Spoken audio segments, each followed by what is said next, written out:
3 days after my emergency surgery, while I was still lying in my hospital bed, my father walked in, checked his watch twice, and said, "When you recover, go back to your in-laws." My mother added quietly, "You are not our responsibility anymore." Neither of them spared a glance for my newborn son, not even once. They left, leaving a folder on my lap with a page that had been deliberately removed. I did not sign. I did not cry. What happened next was something my parents never saw coming. If this story already has your attention, tell me where you are watching from. Drop your country or city in the comments. I read every single one, and it genuinely matters to me who is here. A quick note before we go further: some elements in this story were shaped for clarity and depth. Any names or places are coincidental, but what this story teaches you is worth staying for. The footsteps were wrong. I had been in room 412 at Cedars-Sinai long enough to memorize this floor's sounds. Night nurses rotated at 3 a.m. with soft rubber soles.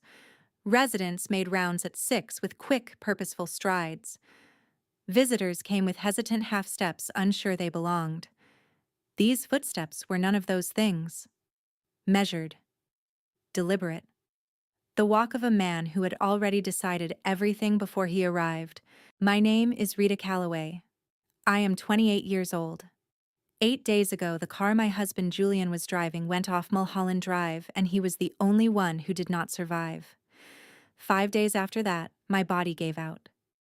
My son was born 6 weeks early in an emergency cesarean, alone in this room, except for a surgical team I had never met before that night. Owen Julian Calloway, 6 pounds 1 ounce, November 22nd, 2025. 4:14 in the morning. Today he was 3 days old. Today was also the first time my parents had come. My father, Arthur Whitmore, walked in first.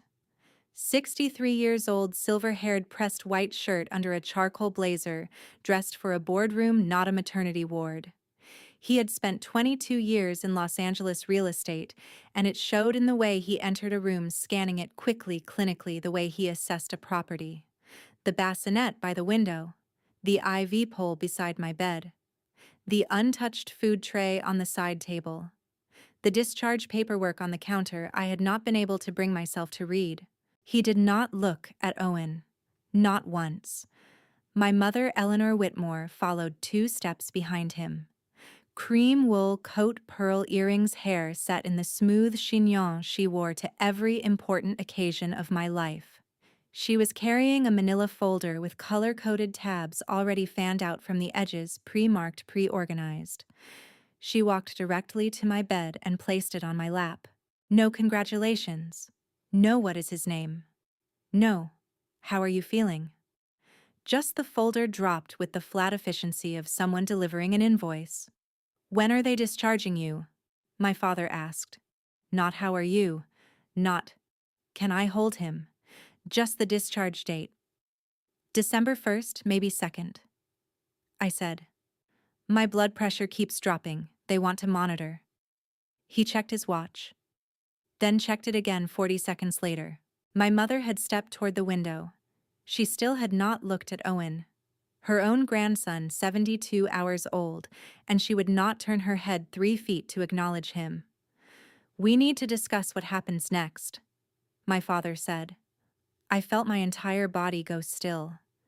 He looked at me the way he looked at a deal that had stopped being profitable. You can't come home with us. We're not set up for an infant. When you recover, go back to your in-laws. My mother's expression did not change. You're not our responsibility anymore, Rita. A pause. Deliberate. Waited. You never really were. The room went silent except for the soft beeping of my monitor. I did not cry. I did not beg. I looked down at the folder on my lap and turned to find page 3. There was only a torn staple hole where it should have been. Page 3 was missing. They left at 10:52. I checked the visitor log later. 11 minutes total timed between nursing rounds when the hallway was empty. No witnesses to what they had just said to their daughter 3 days after she gave birth alone. I looked at that torn staple hole for a long time. This is not paperwork, I thought. This is something my father built, and he has been building it for a long time. The folder stayed on my lap for 20 minutes after they left. I did not open it. I could not. Every time my eyes moved toward those color-coded tabs, I felt the cold spread through me again, the specific cold of understanding that the danger you are in did not begin today. It has been growing quietly in rooms you were not in conversations you were not meant to hear. Owen woke hungry at 11:15. I lifted him carefully, one hand under his head, the way the nurse had shown me, and held him against my chest while he fed. 6 pounds, 1 ounce. Born 5 weeks early because my body had run out of ways to hold itself together after Julian died. His fingers curled against my wrist as he ate a reflex, the nurses said. Just biology. But it felt like something more deliberate than that. It felt like holding on. When he finished, I held him a little longer than necessary. Then I looked at the closet. There was a bag in there that I had packed 7 weeks ago, a careful, optimistic bag full of things I had imagined needing for a planned birth. Lip balm. A playlist. The novel I had been reading. Julian's old college sweatshirt because I had wanted something of his close to me during labor. And one other thing Julian had placed there himself. 6 weeks before the accident, he had pressed a white envelope into the side pocket of that bag, without explanation. I had noticed the careful way he sealed it, tape along every edge, not just the flap. I had noticed the way he set the bag back into the closet afterward, as if he were putting something important somewhere safe. I had not asked him about it. We were 8 months pregnant and terrified and excited, and the world was very full. The envelope was still there. On the front, in Julian's handwriting, the neat, slightly slanted print he used when something mattered, for Rita. Open if anything happens. I had not opened it in the 8 days since he died. I told myself I was not ready. The truth was simpler and harder than that opening. It meant accepting that he had known something might happen. That the man I loved had sat down 6 weeks before he died and prepared for a world in which he was no longer in it. I picked up the envelope. My hands were steadier than I expected. Inside was a complete copy of an insurance policy, 47 pages, nothing missing, and a handwritten note dated October 9th, 2025. The first line read, Rita, if you're reading this, something has happened to me. Julian's note said 3 things. Read the full policy, especially page 19. Open the cloud folder called First Heartbeat. Then call Clayton. I set the note on the blanket beside me and picked up the insurance policy. 47 pages printed on heavy legal paper held together with 2 staples that had never been pulled. Julian's copy. Complete. Nothing missing. A nurse knocked and offered to take Owen for his midday check. I handed him over carefully and told her I needed an hour. She nodded without asking questions. Nurses on this floor had learned not to ask me questions. I read every page. The policy had been arranged by my father through a company called Meridian Pacific Life. Julian Calloway insured. Rita Calloway, primary beneficiary. Benefit amount $20 million. I had known there was a life insurance policy. I had not known the amount. My father had handled the paperwork himself, and I had let him, because I had always let him handle things and because I had trusted that trust completely. Page 7 was what my father had directed us to sign. Beneficiary confirmation. Standard language. Page 14 listed secondary beneficiaries in the event of the primary beneficiary's death. Arthur James Whitmore, 50%. Eleanor Whitmore, 50%. Page 19 stopped me cold. It was not an insurance clause. It was a durable power of attorney, a separate legal document embedded within the policy packet formatted to look like standard insurance language. Under California law, a durable power of attorney grants one person full legal authority to manage another person's financial affairs. This one named Arthur James Whitmore as the authorized agent for Rita Calloway, effective upon her signature with no expiration date. If I had signed the documents my father brought to this hospital room 3 days after I gave birth, the ones with the color-coded tabs and the missing page, I would have handed my father unlimited control over every financial decision of my life, every account, every asset, everything Julian had left behind. He had not removed page 19 from the hospital folder because it was complicated. He had removed it because it was the only page that showed exactly what he was taking. I kept reading.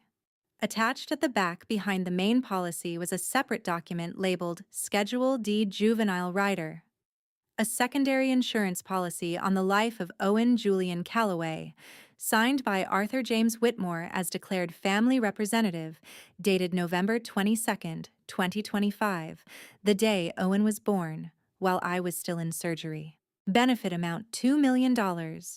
Sole beneficiary Arthur James Whitmore. Activation clause. Accidental death of insured minor within 24 months of policy inception.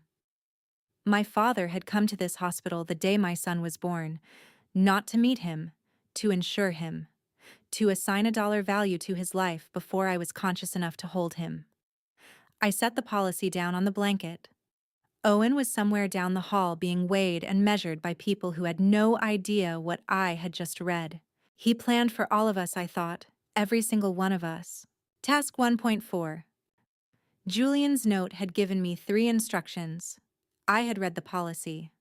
Now I opened the cloud. The folder called First Heartbeat had been our shared album since March, every ultrasound image from the first appointment organized by date 43 photos in total. I had not opened it since Julian died. Looking at those images felt like something I was not yet strong enough to do. But Julian had told me to look. So I looked. The photos were all there, the early ones where Owen was nothing but a flickering gray shape. The later ones where you could see the curve of his spine, the one from week 32, where he had his hand pressed flat against his own cheek, as if already thinking. I scrolled past all of them. The last file in the folder was not a photograph. It was an audio recording. 47 seconds. Recorded October 3rd, 2025, 7 weeks before the accident. I put in my earbuds. I pressed play. The sound quality was imperfect, muffled at the edges the way audio sounds when recorded through a partially closed door. But the voices were clear enough. My father's voice, first. The low, measured tone he used for important calls. The contingent beneficiary clause is already in place. Once she signs the power of attorney, everything routes through my account. By the time anyone examines the paperwork, we'll be well past any challenge window. A second voice, male, unfamiliar. And if she doesn't sign? My father without a pause. She'll sign. She'll be alone. She'll be grieving. She'll have a newborn. She'll sign whatever I put in front of her. A brief silence. Then, she always has. 47 seconds. I sat in the hospital bed with my son asleep on my chest and listened to my father describe the plan to take everything Julian had left us. Described it the way he described a property transaction, with the same calm efficiency, the same complete absence of doubt. She always has. I had trusted him my entire life. He had known that. He had built his plan around it. The nurse knocked softly and returned Owen settled and warm from his checkup. I held him against me and stayed very still for a moment. Then I opened my contacts. Clayton Reeves, Julian's closest friend since their first year at UCLA. For the past 4 years, a detective with the LAPD's Arson and Accident Investigation Unit, the same unit that had responded to Mulholland Drive 8 days ago. Clayton had called me twice since the accident. I had not been able to call back. I pressed his name. It rang twice. Reeves. Clayton, I said. My voice was steadier than I had any right to expect. It's Rita. I think my father killed Julian, and I think I can prove it. A silence. Then his tone shifted, careful, precise, the voice of someone who had been waiting for exactly this call. "I know," he said. "Don't sign anything, I'm coming tomorrow. And Rita, I'm glad you called." Clayton did not make me wait until tomorrow. 40 minutes after I called him, my phone rang. He had pulled over on the way home from a scene in Van Nuys and was calling from the shoulder of the 101. I could hear traffic moving behind his voice.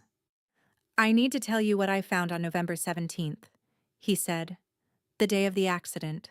Clayton Reeves had been Julian's closest friend since their first week at UCLA, the kind of friendship built on shared meals and borrowed textbooks that quietly becomes the architecture of a person's adult life. 4 years ago, he had joined the LAPD's Arson and Accident Investigation Unit. When the call came in about a vehicle off Mulholland Drive on the morning of November 17th, he had not known it was Julian's car until he arrived at the scene. He had been one of the first responders. "Your father was already there when I pulled up," he said. Not arriving. Already there. Standing near the guardrail on the upper side of the road. The accident had occurred at 9:47 a.m. A driver traveling in the opposite direction had called 911 at 9:49. Clayton had arrived at 9:55. My father had been standing at that guardrail when Clayton got there 6 minutes after the 911 call, 34 minutes faster than the drive from his house in Bel Air should have allowed. "I checked his home address against the route," Clayton said. "In normal morning traffic, door to scene, minimum 34 minutes. He was there in 6. "How is that possible?" I asked. "Because he didn't drive from home." Clayton's voice was careful, methodical, the voice he used when presenting findings. "There's a scenic overlook on Mulholland about a quarter-mile east of where the car went through the guardrail. It's a common spot hikers park there. People stop to look at the canyon. Your father's car was parked at that overlook when the first patrol unit arrived. He told the officer he had stopped there early that morning for a walk and saw the smoke. A quarter-mile away. Already parked. Already waiting." "He watched it happen," I said. Clayton did not answer immediately. "I can't prove that yet. What I can tell you is that when I processed the scene, I recovered Julian's dash cam and his tablet from the vehicle before the tow team arrived. 2 members of that tow team were later flagged for accepting payments from an unidentified source in the days following the accident." He paused. "I kept the dash cam and the tablet logged under my case number. Nobody else has touched them." He had known something was wrong from the first hour. He had been protecting the evidence for 8 days, waiting for someone to ask the right questions. I looked at Owen sleeping in the bassinet. He drove to that overlook before we left the house, I thought. He parked and waited and watched my husband die. Lying in the dark after Clayton's call, I kept returning to February. Valentine's Day, 2025. My father had arrived at our Silver Lake apartment at 7 in the evening, carrying his old leather briefcase, the one from his insurance industry days before he moved into real estate. He brought a bottle of wine that he never opened. He stayed 3 hours. I was 7 months pregnant. Julian and I were in that particular phase of expecting a baby where everything felt simultaneously urgent and completely unreal. We needed to think about the future. My father knew that. He had timed his visit carefully. "Young families are vulnerable," he had said, settling into our kitchen chair with the ease of a man conducting a meeting in his own office. "You need protection in place before something happens, not after." He had presented the policy as a favor, a connection from his years in the industry, a rate no ordinary broker could access.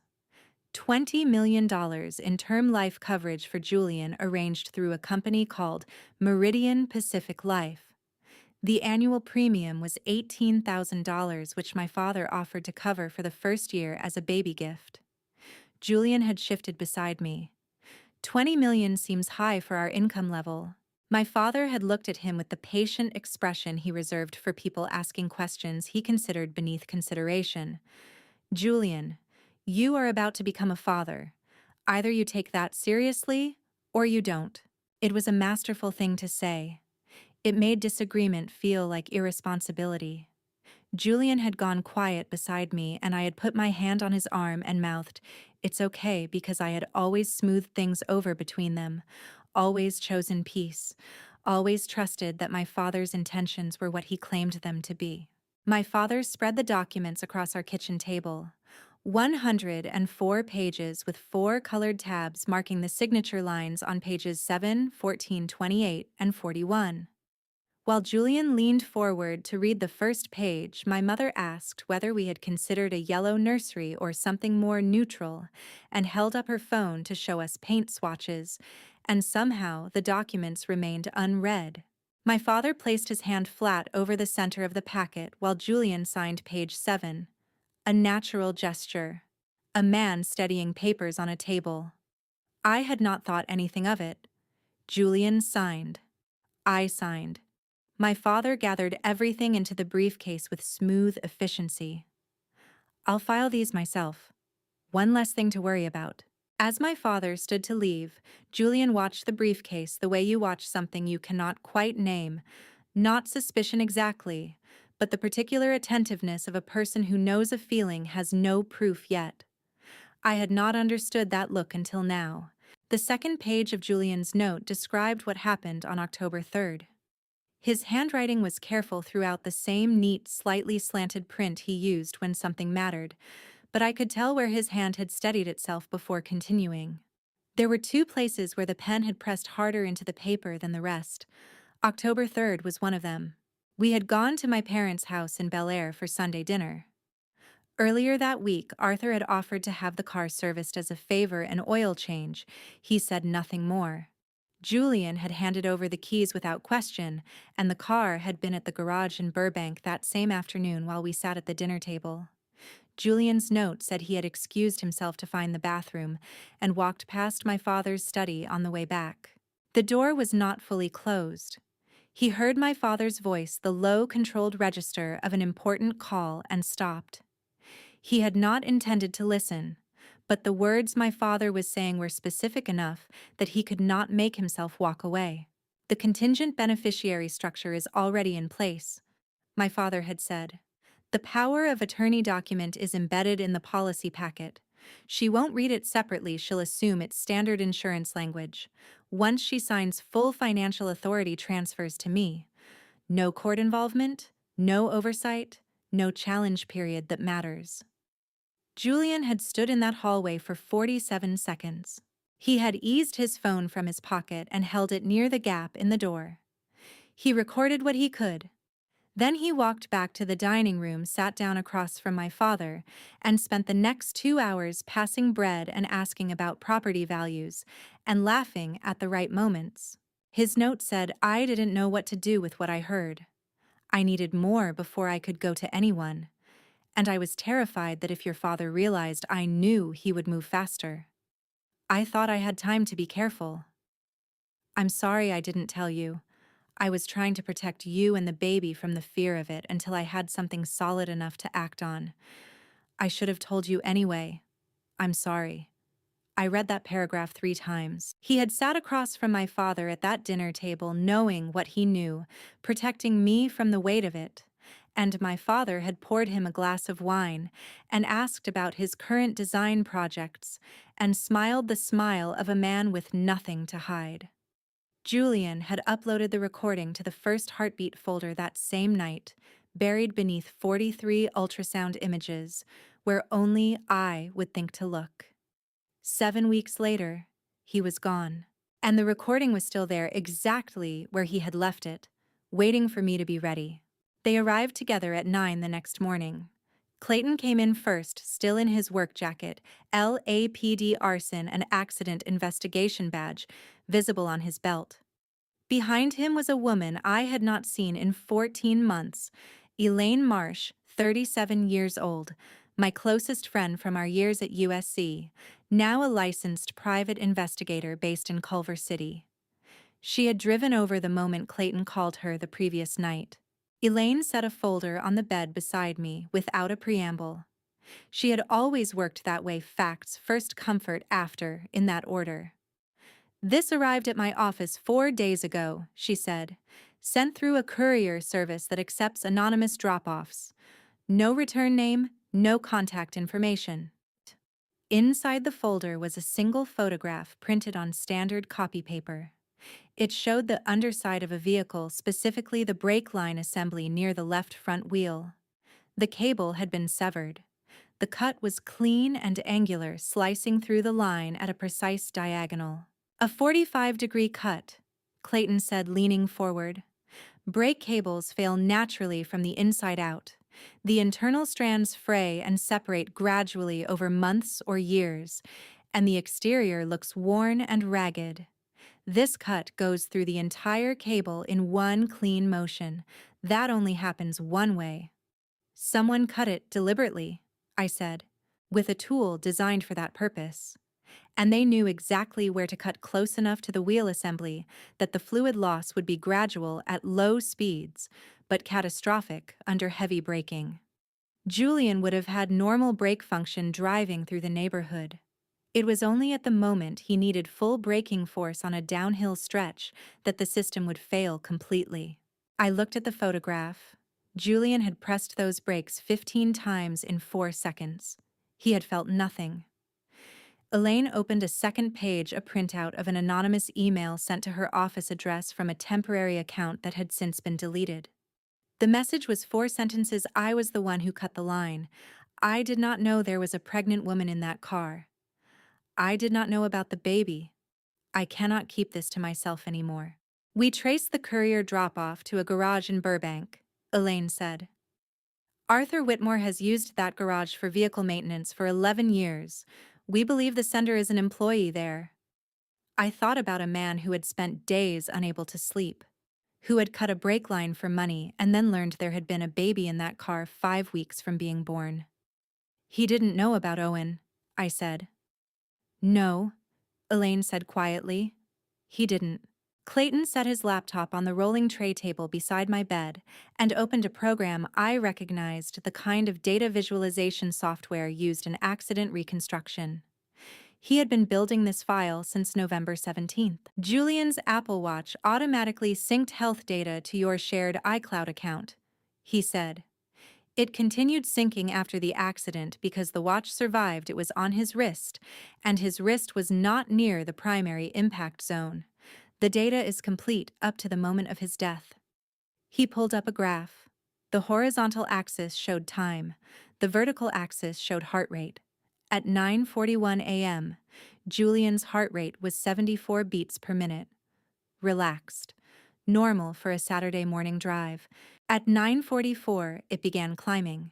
At 9:47, it spiked to 161 in under 6 seconds.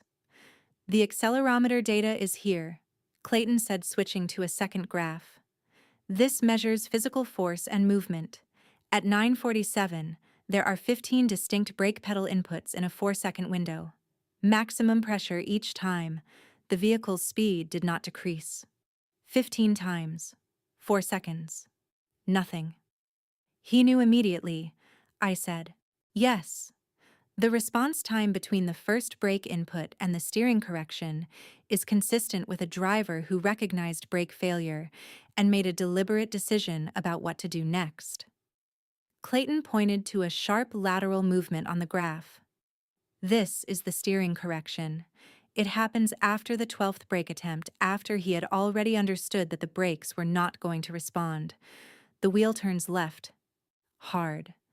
The vehicle impacts the mountain face on the driver's side. He had turned toward himself. Away from me.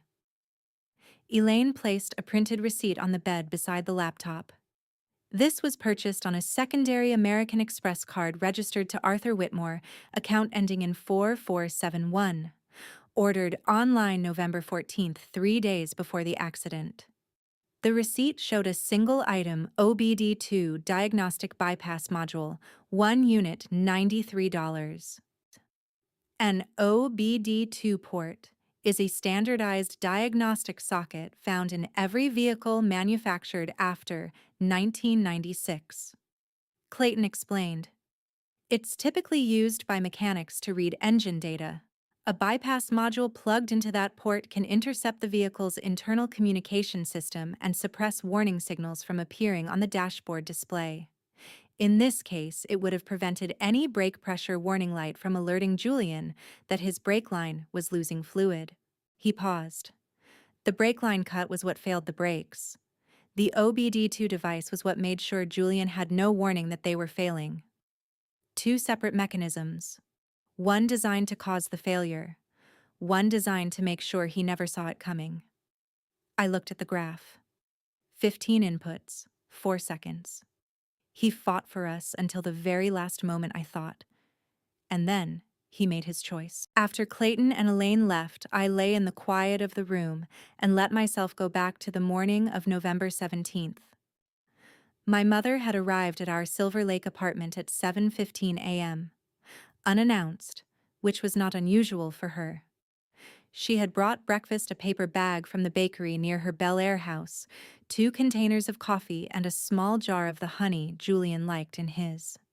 She had stood at our kitchen counter and arranged everything with the careful attention she gave to domestic gestures, the kind of woman who understood that love was most convincingly performed through small, visible acts. Julian had still been in the shower. I was at the kitchen table in my robe, too large and too tired to manage anything more. My mother had poured the coffee and set Julian's cup beside the honey jar, and we had talked about names. She had opinions about names. She always had opinions. And by the time Julian came downstairs, breakfast was laid out, and the apartment smelled like coffee, and the morning felt ordinary. He had drunk most of his cup. I had not touched mine.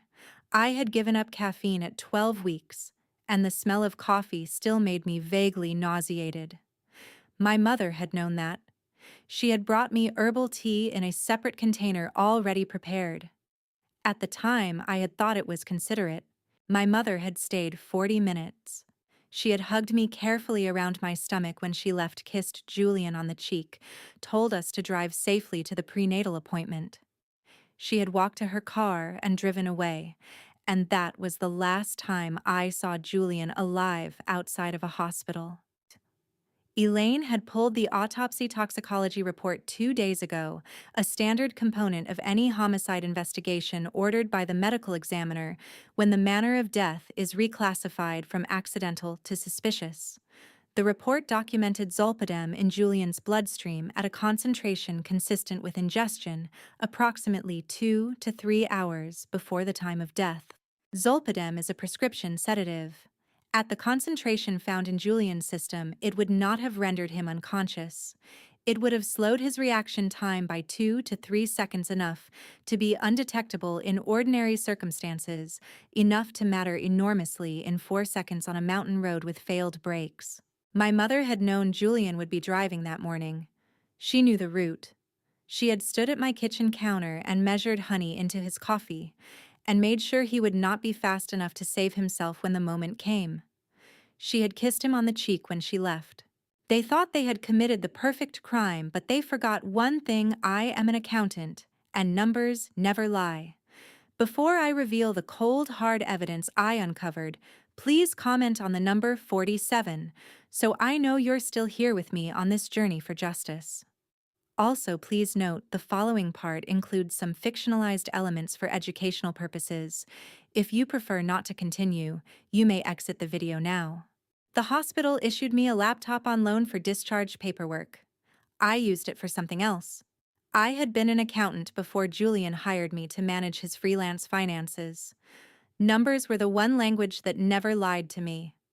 So at 6 in the morning on November 27th, while Owen slept in his bassinet and the ward ran its quiet pre-shift rituals, I opened a blank spreadsheet and began building the case against my father. Row 1, November 14th, 2025. Purchase of OBD2 Diagnostic Bypass Module. American Express card ending 4471. Amount $93. Vendor Autospec Direct Burbank. Row 2, November 16th, 2025. Brake line photographed at 45-degree cut angle. Anonymous email received by Elaine Marsh PY from deleted account. Traced to Burbank Garage, Arthur Whitmore's registered service address for 11 years. Row 3, November 17th, 2025, 7:15 a.m. Eleanor Whitmore arrives at Silver Lake apartment, brings coffee with honey. Julian showers. Eleanor adds substance to Julian's cup. Departs 7:38 a.m. Row 4, November 17th, 2025 9:41 a.m.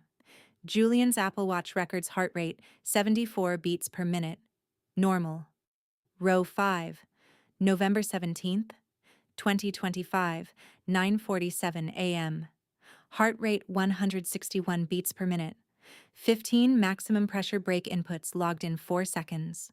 Vehicle speed unchanged. Crash impact 9:47 a.m. left side barrier Mulholland Drive.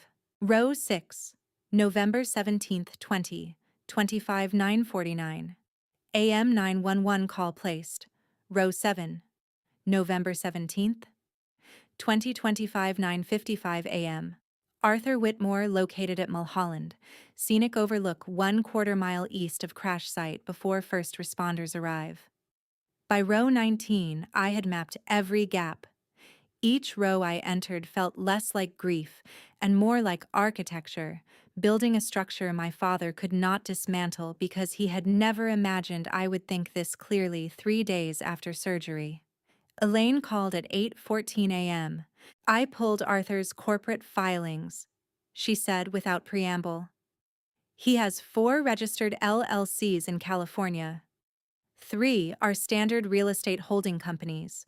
The 4th, Whitmore Capital Services, has no listed properties.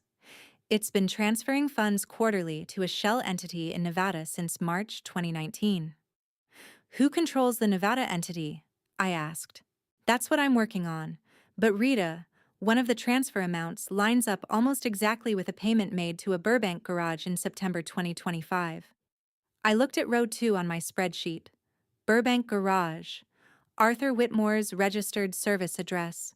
11 years. He paid the mechanic, I said. He paid someone? Elaine replied. I want to know who signed for it. Elaine arrived at room 412 at 9:43. She didn't knock. She had learned the ward's rhythm by then, the narrow window between the morning vitals check and the attending physician's rounds when the hallway went briefly unmonitored. I had learned to recognize her footsteps by the second day, deliberate, even pace, the walk of someone who always knew exactly where she was going and had already decided what she would say when she got there. She set her tablet on the tray table beside my lunch, which I hadn't touched. The tray held something institutional and beige that the kitchen staff had delivered at noon, with the optimism of people who did not know what the morning had contained. His name is Roy Decker, she said, pulling the chair close without being asked. 44 years old, licensed automotive technician, California certificate number 87214. He operated out of a single-bay garage on Verdugo Road, Burbank, for 9 years.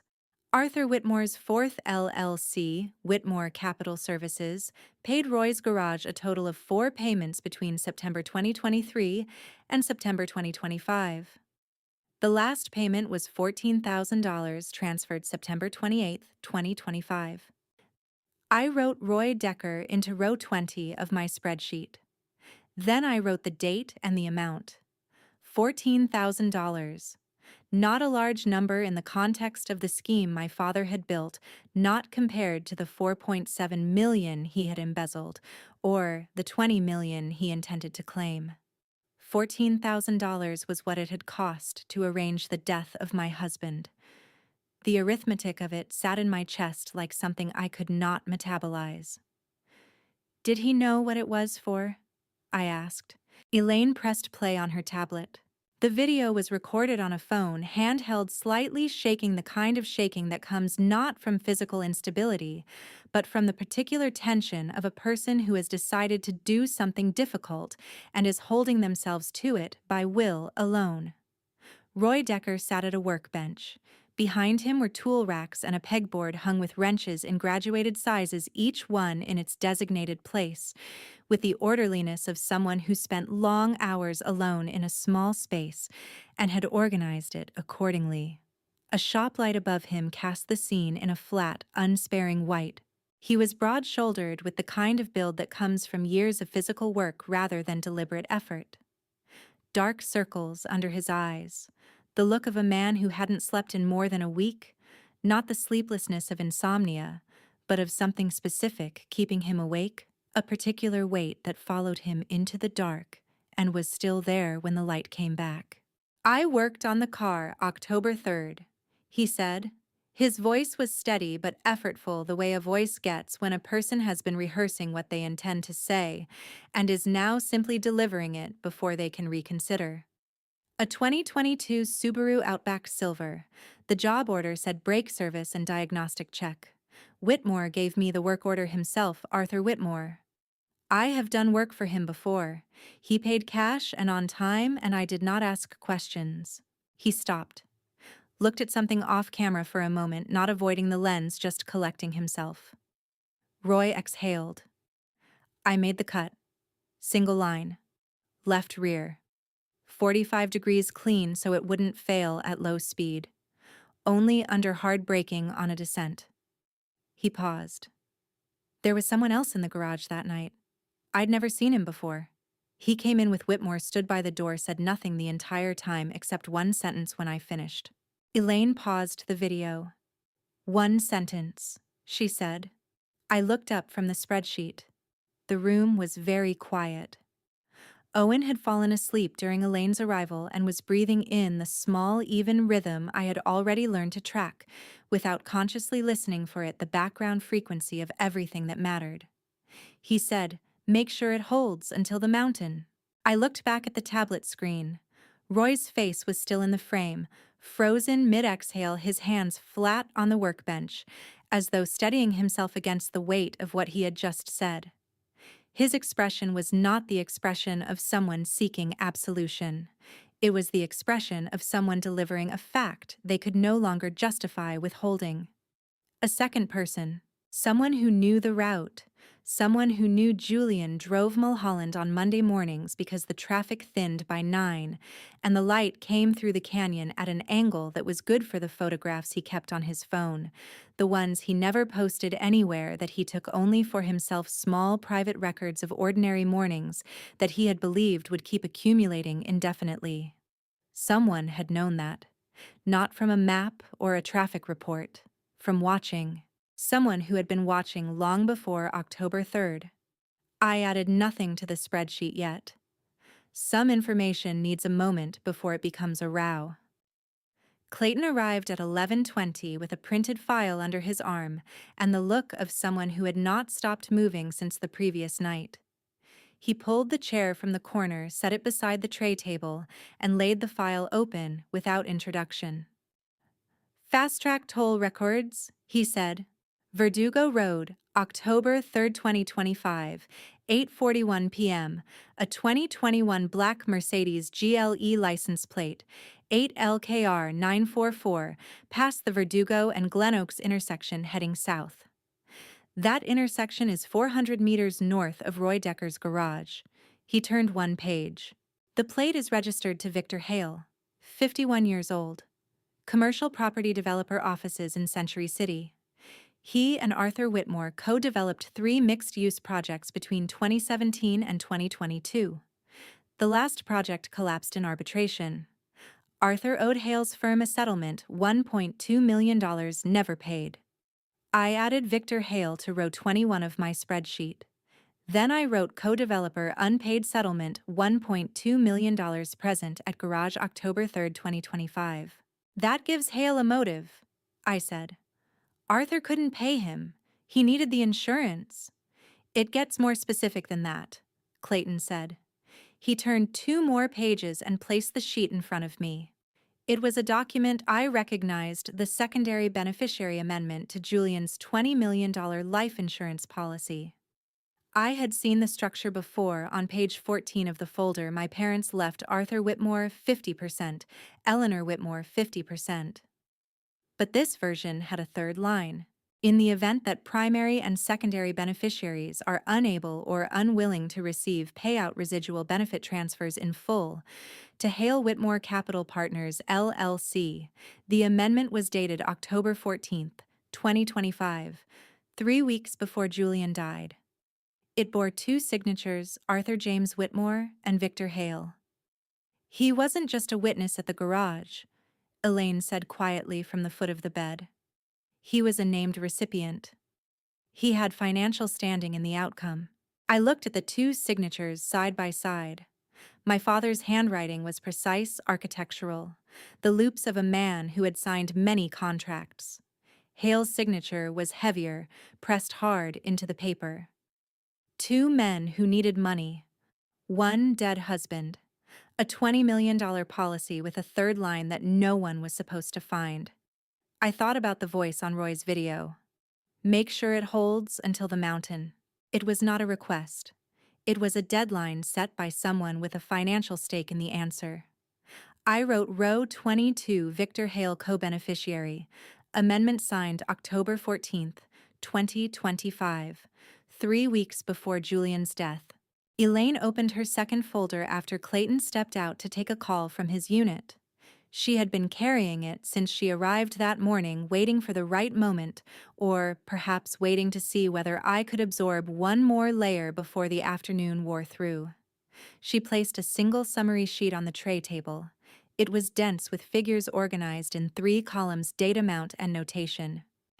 Arthur has been managing a portfolio of private real estate investment accounts since 2019, she said.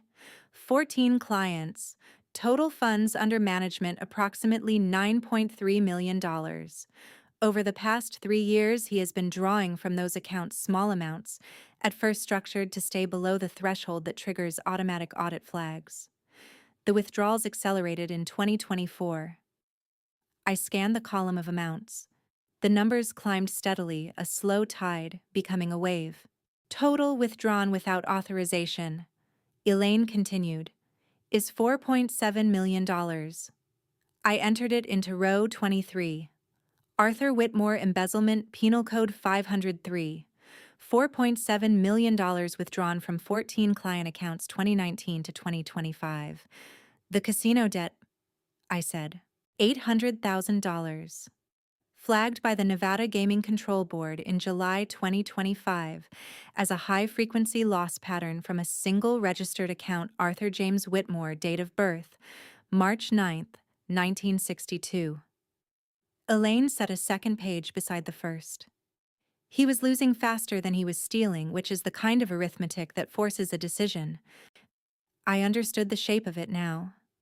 The embezzlement had begun as a maintenance strategy: borrow from client funds, replace, before the quarterly audit, repeat. But the casino debt had broken the cycle. He could no longer replace what he took before anyone looked. When would his clients have discovered the shortfall? I asked. Elaine's expression did not change, but she paused for exactly one breath before answering. Their annual account statements were scheduled to be issued December 1st, 2025. I set my pen down on the tray table. December 1st, 2025 was my discharge date. The date my parents had asked about within the first 30 seconds of their 11-minute visit. The date they needed to know before they could calculate whether they still had time. Julian died November 17th. Owen was born November 22nd. The insurance claim would have taken 30 to 60 days to process, meaning a payout before February 2026, well ahead of any criminal investigation triggered by the December statements. The entire timeline had been built around a deadline I had not known existed. I wrote row 24, December 1st, 2025 client statement date. Arthur's exposure window closes. Julian's death on November 17th was not impulsive. It was scheduled. Clayton returned at 2:40 with an evidence sleeve in one hand and a case number printed on the label I could read from the bed. He did not sit. He stood at the foot of the bassinet for a moment, looked at Owen, then turned and placed the sleeve on the tray table beside my spreadsheet. Digital forensics pulled this from your father's iCloud backup this morning, he said. The warrant was issued at 6 a.m. by Los Angeles Superior Court. The extraction is clean. Inside the sleeve was a single printed photograph, 8 by 10, high resolution. My father stood in a garage. Behind him were shelving units. I recognized the gray metal racks Julian had assembled himself the summer we moved into the Silver Lake apartment, still holding his labeled storage bins and a red toolbox I had given him for his 31st birthday. Arthur was holding something small and rectangular in his right hand, angled slightly toward the camera. He was smiling. Not broadly, just the compressed, satisfied expression of a man completing a task he considered beneath his intelligence, but necessary to his plan. The object in his hand was the OBD2 diagnostic bypass module, the same model listed on the AutoSpec Direct receipt from November 14th, 2025, purchased on the American Express card ending 4471. The image metadata. Clayton said, confirms the photograph was taken November 14th, 2025 at 6:47 p.m. GPS coordinates embedded in the file place it at the Silver Lake apartment Julian's home garage specifically. I looked at the photograph for a long time. November 14th was a Friday. I remembered that Friday. Julian had texted me at 4 in the afternoon to say he was staying late at the studio to finish a client deliverable and would be home by 9. I had made dinner alone and fallen asleep on the couch waiting. He was never in the studio. He had already left by 4:15. I found the studio's after-hours log later. His keycard had not been used that afternoon. Arthur had a key to our apartment, I said. We found it on his keyring when we executed a premises search this morning. Clayton confirmed. Standard door key, no markings. He has had it cut based on the key cutter's record since August 2025. August. 3 months before Julian died. 2 months before Roy Decker cut the brake line on October 3rd. My father had been inside our home.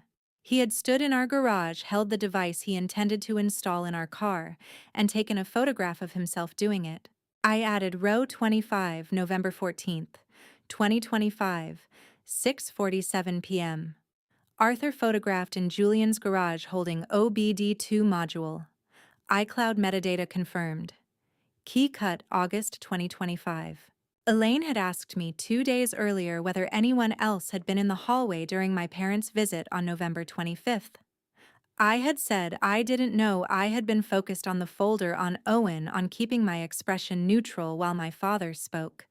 She had gone looking anyway. At 4:43, she brought Maria Caldwell into room 412. Maria was around 50 with close-cropped gray hair and the unhurried steadiness of someone who had worked long shifts for many years without expecting recognition. She carried a small hospital-issue tote and stood near the door until Elaine gestured toward the chair. I don't want any trouble, Maria said. Her voice was even deliberate. But I know what I saw, and I think you should know it too. On November 25th, between 10:41 and 10:52 in the morning, Maria had been restocking the supply cart in the corridor outside room 412. The door was not fully closed, standard practice during visiting hours when nursing staff needed intermittent access. Maria had seen Eleanor Whitmore move to the far side of the bed, positioning herself between Rita and the bassinet, away from Arthur and away from the door. Eleanor had reached into her coat pocket. She removed a small glass vial no larger than a perfume sample and placed it on the bedside tray. Then she picked up the existing medication bottle, Rita's post-surgical antibiotic supplement labeled and dispensed by the pharmacy that morning, and slid it into her pocket. The exchange took 11 seconds. Maria had photographed it. 3 frames taken quietly on her personal phone, angled through the partial gap in the door. The images were time-stamped 10:48 a.m., November 25th, 2025. Elaine had already forwarded the photographs to Clayton. He had submitted a subpoena for the ward's security camera footage that same afternoon, which corroborated the angle and timing of Maria's account. The hospital's pharmacy team had analyzed the vial retrieved from Eleanor's coat pocket during a premises search earlier that day.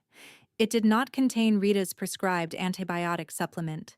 It contained a high-concentration immunosuppressant compound, Clayton's notes, which Elaine read aloud to me, included the pharmacologist's assessment administered to a patient 3 days post-cesarean section that concentration would suppress the immune response sufficiently to allow a systemic infection to develop within 60 to 72 hours.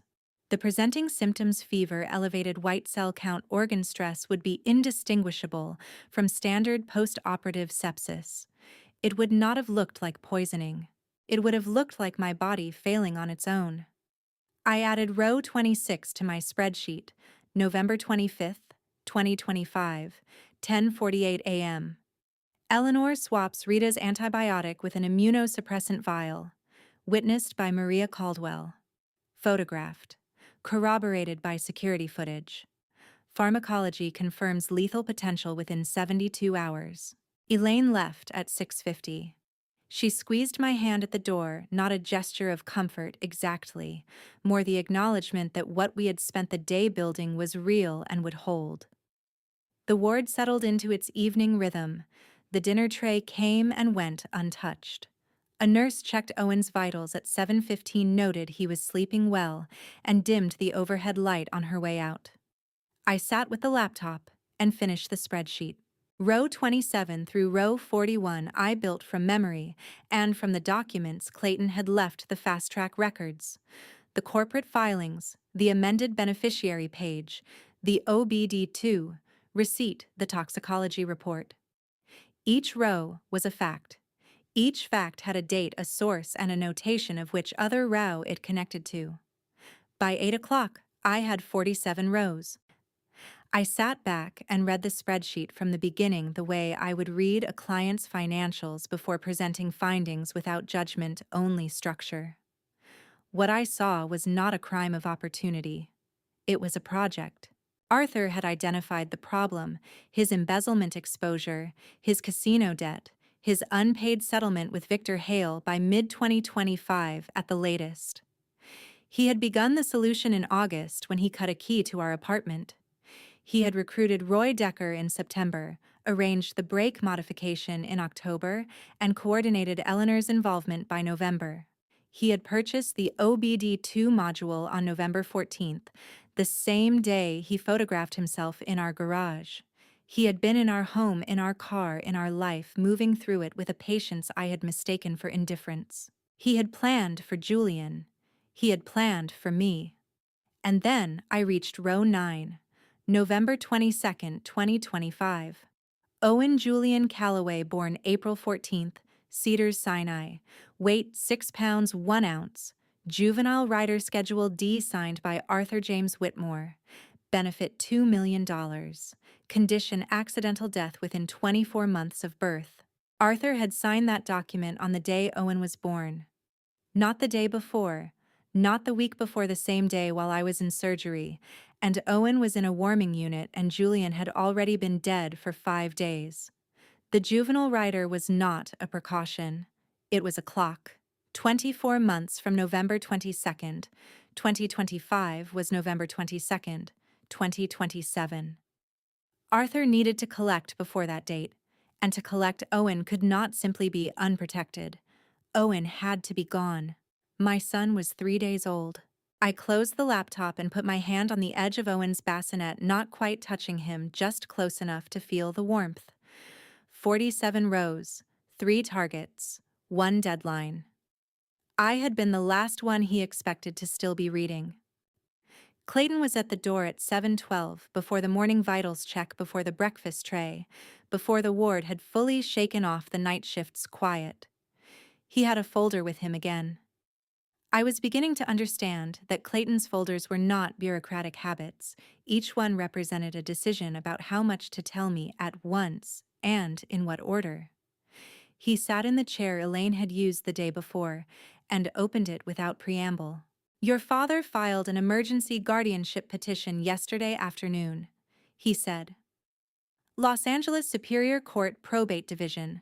Case filed at 3:47 p.m., November 27, 2025. He's seeking temporary guardianship of Owen under California Probate Code 2250. I slept for 3 hours.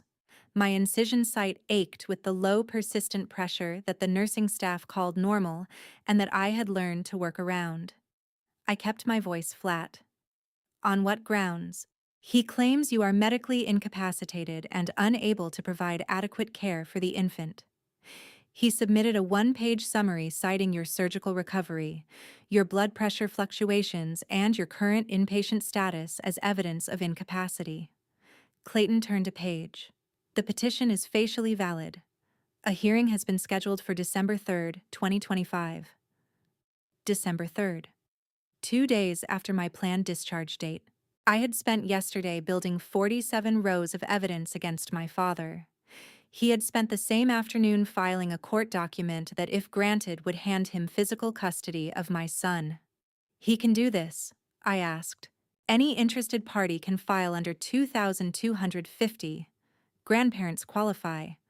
The court doesn't require evidence of wrongdoing from the petitioner, only a showing of immediate need and a proposed guardian's willingness to serve.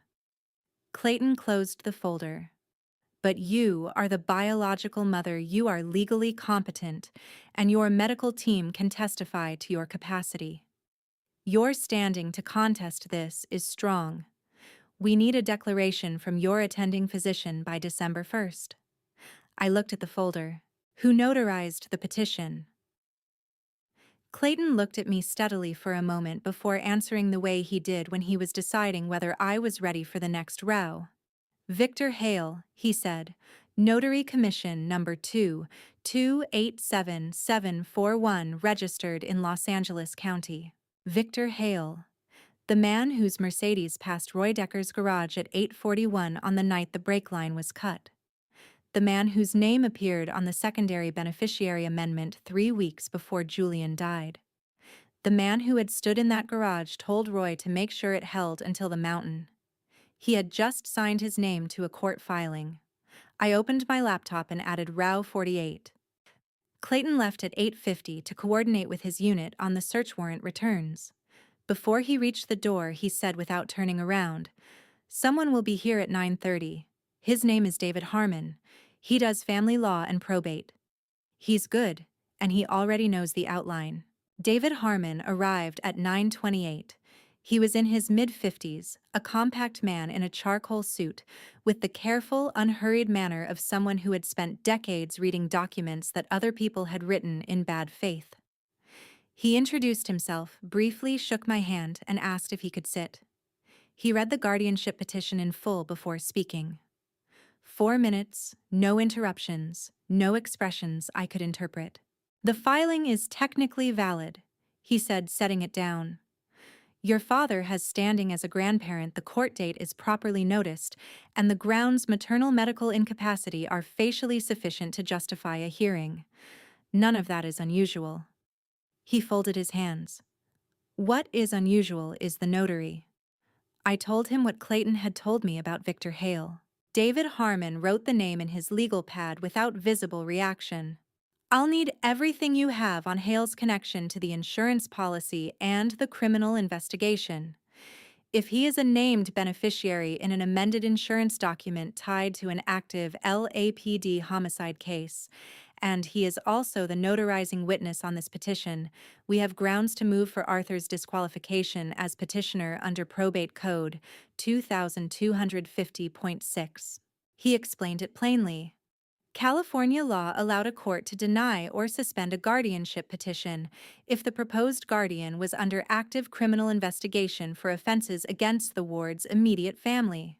Clayton's case number combined with the insurance amendment and Roy Decker's video statement gave David enough to file the motion that afternoon. "I'll also need a declaration from your attending physician confirming your medical competency," he said. "And one from you, your own statement of capacity, your plan for Owen's care, your living arrangements, post-discharge." "I can have both by tomorrow morning," I said. David made a note. Then he paused, looking at something on the petition's cover page. "This case number," he said, FP-2025-0441. "I want to verify something." He typed briefly on his phone, then he looked up. This number was opened in Los Angeles Superior Court Family Division in April 2025. 7 months ago. This is not a new filing. Your father initiated a family court matter in April, and this petition was filed under that existing case number. April 2025. 7 months before Julian died. 4 months before Arthur cut a key to our apartment. What was filed in April? I asked. David Harmon looked at me carefully. That's what I'm going to find out. David Harmon returned at 1:15 with a printed copy of the April 2025 filing. He had obtained it through an emergency records request to the court clerk citing active criminal investigation. Clayton's case number had opened doors that a standard civil request would not have. He set it on the tray table and let me read the cover page before he said anything. The case was captioned in Re-Prospective Guardianship of Minor Child of Julian R. Calloway and Rita M. Calloway. Filed April 9, 2025. Petitioner, Arthur James Whitmore. April 9, 2025. I had been 11 weeks pregnant. Julian and I had told no one except his parents and my closest friends. We had not told my father, or so I had believed. He knew about the pregnancy before we announced it, I said. Evidently, David said. The filing references the pregnancy by gestational age. Someone told him, or he found another way to confirm it. I thought about Eleanor, her unexpected visits, the questions about my health she had framed as maternal concern, the way she had paused the previous March when I had declined a second glass of wine at dinner without explanation. She had known, and she had told him. David turned to the third page of the April filing. The petition was supported by a physician's declaration, Exhibit A. He placed a separate page beside the main document. The letterhead read, Dr. Patricia Fowler, M.D. Board, Certified Obstetrics and Gynecology, Cedars-Sinai Medical Center. The declaration stated in formal clinical language that the patient Rita M. Calloway had a documented history of severe psychiatric instability, including 2 prior involuntary holds under California welfare and Institutions Code 5150, and that in the declarant's professional judgment, the patient presented a significant risk of harm to a dependent child. I had never been placed on a psychiatric hold. I had never been treated for any psychiatric condition. Dr. Patricia Fowler was my actual OB/GYN, the physician who had managed my entire pregnancy and performed my emergency cesarean section 6 days ago. That signature is not hers, I said. I know, David said. I called her office at 12:40. She has no record of preparing or signing this declaration. She is prepared to submit a counter-declaration confirming the falsification and attesting to your full psychiatric and medical fitness. He made a note. Forging a physician's declaration in a court filing is a felony under California Penal Code 132. This adds a charge to your father's exposure. Elaine arrived at 1:40 with her own copy of the April filing obtained through a separate channel. She looked at the forged declaration, then at me. He built the cage before you were even showing, she said. David Harmon was still at the table reviewing the forged declaration when Sandra Kelly appeared in the doorway at 3:52. Sandra was the head nurse for the 4th-floor maternity ward, a broad-shouldered woman in her late 40s, who managed her section with the quiet authority of someone who had seen every variety of family dysfunction a hospital could produce. She did not enter the room. She stood in the frame and spoke directly. Your father is at the nurse's station. He has a notary with him and he is asking to be admitted. I told him visiting hours are restricted for your room per the law enforcement hold placed this morning. He is currently disputing that. David Harmon set down his pen. I looked at the wall clock. 3:52 in the afternoon. My father had filed the guardianship petition at 3:47 the previous day. He had given himself exactly 24 hours before making his next move. Does he know about the opposition filing? I asked David. Not yet. We filed at 2:15. Service won't reach him until tomorrow morning at the earliest. David stood. He came here because he believes you haven't retained counsel and haven't been told about the April filing. He thinks you are still uninformed. That was the part that steadied me. My father's entire strategy depended on what he believed I did not know. Clayton answered on the second ring. I told him Arthur was in the corridor with a notary. Clayton said he would call the ward supervisor directly and that the restriction would hold. He added that security footage from the corridor should be preserved immediately. Sandra returned 7 minutes later. He's gone. Security escorted him to the elevator. His companion remained in the lobby for 12 minutes before leaving through the main entrance. His companion. I said. Did security get an image? Camera coverage at the elevator bank and lobby entrance. I've already asked them to hold the footage for your detective. David made a note. Clayton called back at 4:22. He had reviewed the preliminary security still from the lobby camera. The second man with Arthur was not the notary. The notary had remained at the nurse's station the entire time. The second man had walked the corridor independently, pausing twice at the window of the maternity ward, the window that looked directly into room 412. Clayton ran the image through the LAPD identification system. The match came back in 11 minutes. Victor Hale, the same man who had stood in Roy Decker's garage in October and told him to make sure it held until the mountain, standing 20 feet from Owen's bassinet. I wrote Row 49. By 6 o'clock, the ward had settled into its dinner hour quiet, the kind of institutional stillness that makes every sound carry the role of a medication cart, the murmur of a call button being answered 2 rooms down. I sat with Owen in the crook of my arm and thought about what my father had expected to find when he arrived that afternoon. He had expected a woman 3 days out of surgery alone, uninformed and tired enough to sign whatever he placed in front of her. He had found a locked door and a law enforcement hold. What he did not know was that I had spent the day building the case that would be used against him. What he did not know was that David Harmon had already filed the opposition that Dr. Fowler had agreed to counter the forged declaration that Roy Decker's video was in Clayton's evidence log, that Victor Hale's face was on a hospital security camera standing 20 feet from my son. He did not know any of it, and that was the only advantage I intended to use. I called Clayton at 6:14. I want to invite him back, I said. Tomorrow morning, I'll tell him I've reconsidered the power of attorney. Clayton was quiet for 3 seconds. Walk me through it. I explained the approach. Arthur believed I was uninformed and isolated. If I contacted him and indicated I was willing to sign, he would return, and he would talk, because men like my father could not resist explaining their reasoning to people they believed had already lost. Clayton said he would apply for a court-authorized consensual monitoring order under Penal Code 633 that evening.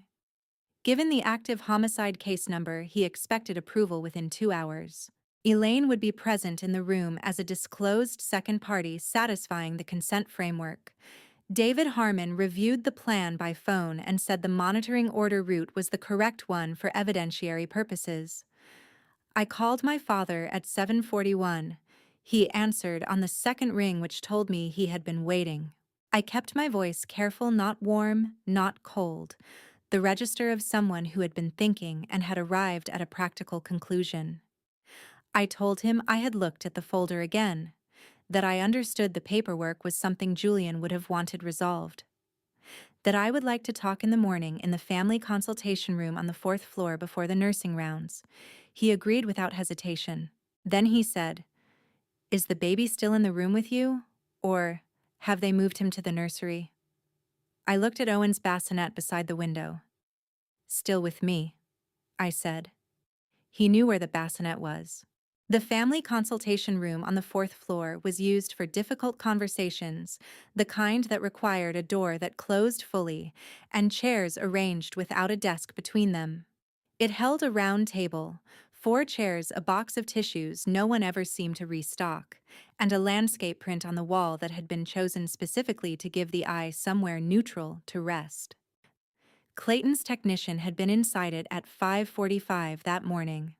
By 6:30, the monitoring equipment was in place, two small audio capture devices installed under the Penal Code 633 order issued by Los Angeles Superior Court at 9:18 the previous evening. The order was documented, signed, and logged under Clayton's case number. Elaine had signed her consent form at 7. I had signed mine at 7:15 after the morning nurse finished my vitals and Owen had been settled with a feeding. I walked into the consultation room at 8:50 with the insurance folder under my arm. Elaine was already seated, positioned to my left, close enough to be clearly present, far enough to allow Arthur the illusion that this was primarily a conversation between father and daughter. She had introduced herself the previous day as a friend helping with paperwork. Arthur had no reason to think otherwise. He arrived at 9:03. Silver hair, charcoal jacket, the same compressed authority he had brought into room 4124 days earlier. He carried a leather document folio and set it on the table between us with the deliberateness of someone who had rehearsed the gesture. He did not acknowledge Elaine beyond a brief glance. He looked at the insurance folder in front of me, then at me. "I'm glad you're thinking clearly," he said. "This is the right decision." I placed my hand flat on the folder. "I want to understand the document before I sign anything. Can you explain the power of attorney to me again? What it covers, what happens after I sign?" It was the right question to ask a man who believed he was in control. Men like my father did not summarize. They explained at length to demonstrate that the architecture of a plan was theirs. He opened his folio and began. "The power of attorney gives me authority to manage the insurance claim on your behalf while you recover. Given what happened to Julian, given the way things unfolded, you're not in a position to navigate that process alone." Given the way things unfolded. Not given what happened. Not given the accident. Given the way things unfolded, the phrasing of someone who had watched events proceed according to a sequence he already knew. I kept my hand flat on the folder and did not move. He talked for 22 minutes. I had expected him to be careful to stay close to the language of the documents to keep his explanations technical and deniable. Instead, he talked the way men talk when they have already decided the outcome and are simply narrating the steps to someone they believe has accepted it. He explained the power of attorney's scope. He explained the insurance claims processing timeline, 30 to 45 days from submission, assuming no contestability review. He explained that my medical condition properly documented would justify his acting as my representative throughout that period. He explained it all with the patience of someone who had rehearsed this conversation many times in the quiet of his own planning and was now finally delivering it to its intended audience. I let him talk. At 9:51, he reached the part I had been waiting for. "There is also the matter of the juvenile policy," he said, adjusting the document in front of him. "The rider attached to Owen's record. If your recovery is prolonged, if you are unable to assume full care within the claim window, the policy provides an alternative path. The boy becomes the contingency. That benefit exists precisely for situations where the primary structure is disrupted. The boy becomes the contingency." He said it the way he might explain a clause in a commercial lease, as though Owen were a line item, as though my son's life were a mechanism in a financial instrument that my father had designed and filed on the day Owen was born, while I was in surgery, while Julian had been dead for 5 days. I looked at the landscape print on the wall. I kept my breathing even. "So if I sign the power of attorney, I said, you manage the claim, and if something happens to Owen within the 24-month window, the juvenile rider pays out to the named beneficiary." "Correct," he said. "It's a comprehensive structure. Julian would have understood it." Julian's name in his mouth. The door opened. Clayton entered, first badge visible. Behind him were 2 LAPD officers in plain clothes and a woman in a dark blazer whom I did not recognize, but who carried a manila envelope with the seal of the Los Angeles County District Attorney's Office printed in the corner. Arthur turned in his chair. He looked at the officers. He looked at the DA's representative. He looked at Elaine, who had not moved from her chair to his left, and he understood in the particular way that men understand things they have spent months believing impossible, that the conversation had not been the trap he had set. It had been the one I had. He looked at me last. Laura Sims introduced herself without ceremony, Deputy District Attorney, Los Angeles County Major Crimes Division. She was in her mid-40s, precise in her movements, carrying the manila envelope the way people carry documents they have already decided to use.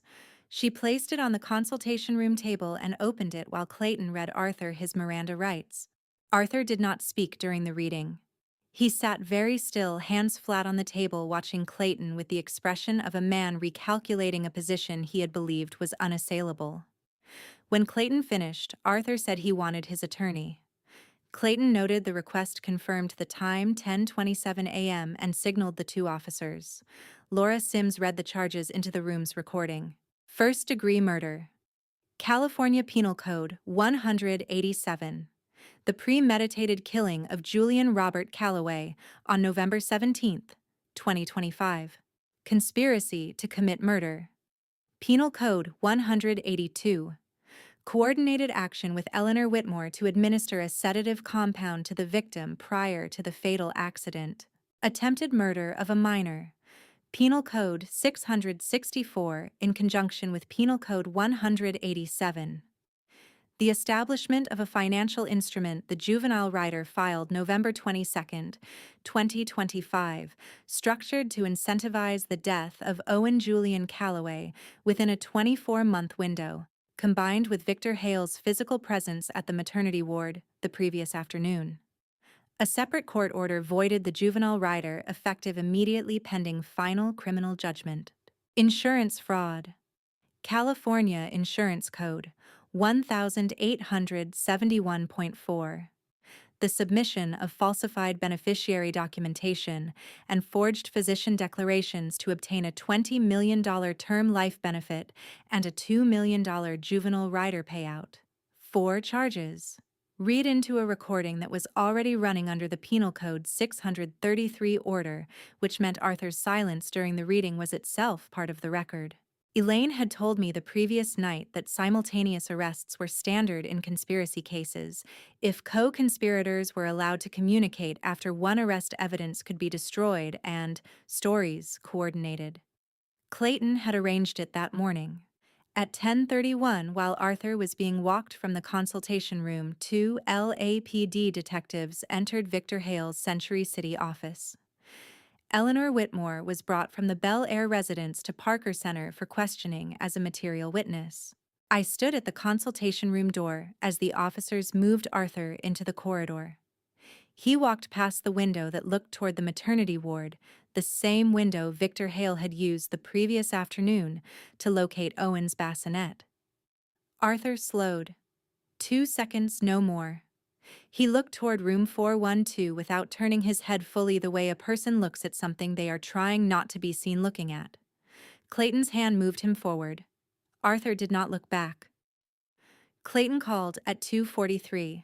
I was back in room 412 by then, Owen in the bassinet beside me, the consultation room already a place I was filing away rather than dwelling in. The monitoring equipment had been removed by the LAPD technician at 11:15. The landscape print was still on the wall. The tissue box was still empty. She talked, Clayton said. Voluntarily. No attorney. She was read her rights at 11:50 and she started speaking at 12:04. I sat down carefully on the edge of the hospital bed. Eleanor confirmed she administered the zolpidem, Clayton continued. She says Arthur gave her the compound 3 weeks before November 17th, a small glass vial pre-measured. He told her the dosage would slow Julian's reaction time, make him less precise under pressure. He said it would not be fatal on its own. He told her the accident would look like driver error, a miscalculation on a mountain road. I thought about the morning coffee, the honey jar, the way Eleanor had kissed Julian's cheek and left before he finished his cup. Did she know about the brake line? I asked. She says no. She says she found out Julian had died from a brake failure after it happened when Arthur told her the plan had worked. Her words, the plan had worked. Clayton paused. She claims she believed the drug alone would cause the accident. She did not know Roy Decker had been paid to cut the line 6 weeks earlier. She did not know about the OBD2 device. I considered what that meant legally. Eleanor had administered a sedative compound to a man who then died in a vehicle accident caused by a separately arranged mechanical failure. She had participated in one mechanism while being kept ignorant of the other. The DA would need to determine whether that ignorance was genuine or convenient, whether a woman who had watched her husband plan a murder over months had truly believed the cup of coffee was the whole of it. "What charges is she facing?" I asked. "The DA is evaluating. The most likely outcome given her cooperation and the claim of limited knowledge is conspiracy with mitigating circumstances and accessory after the fact. She will not face first-degree murder. Arthur's attorney, when he arrives, will argue she was coerced. The DA does not appear to be accepting that framing." "What else did she say?"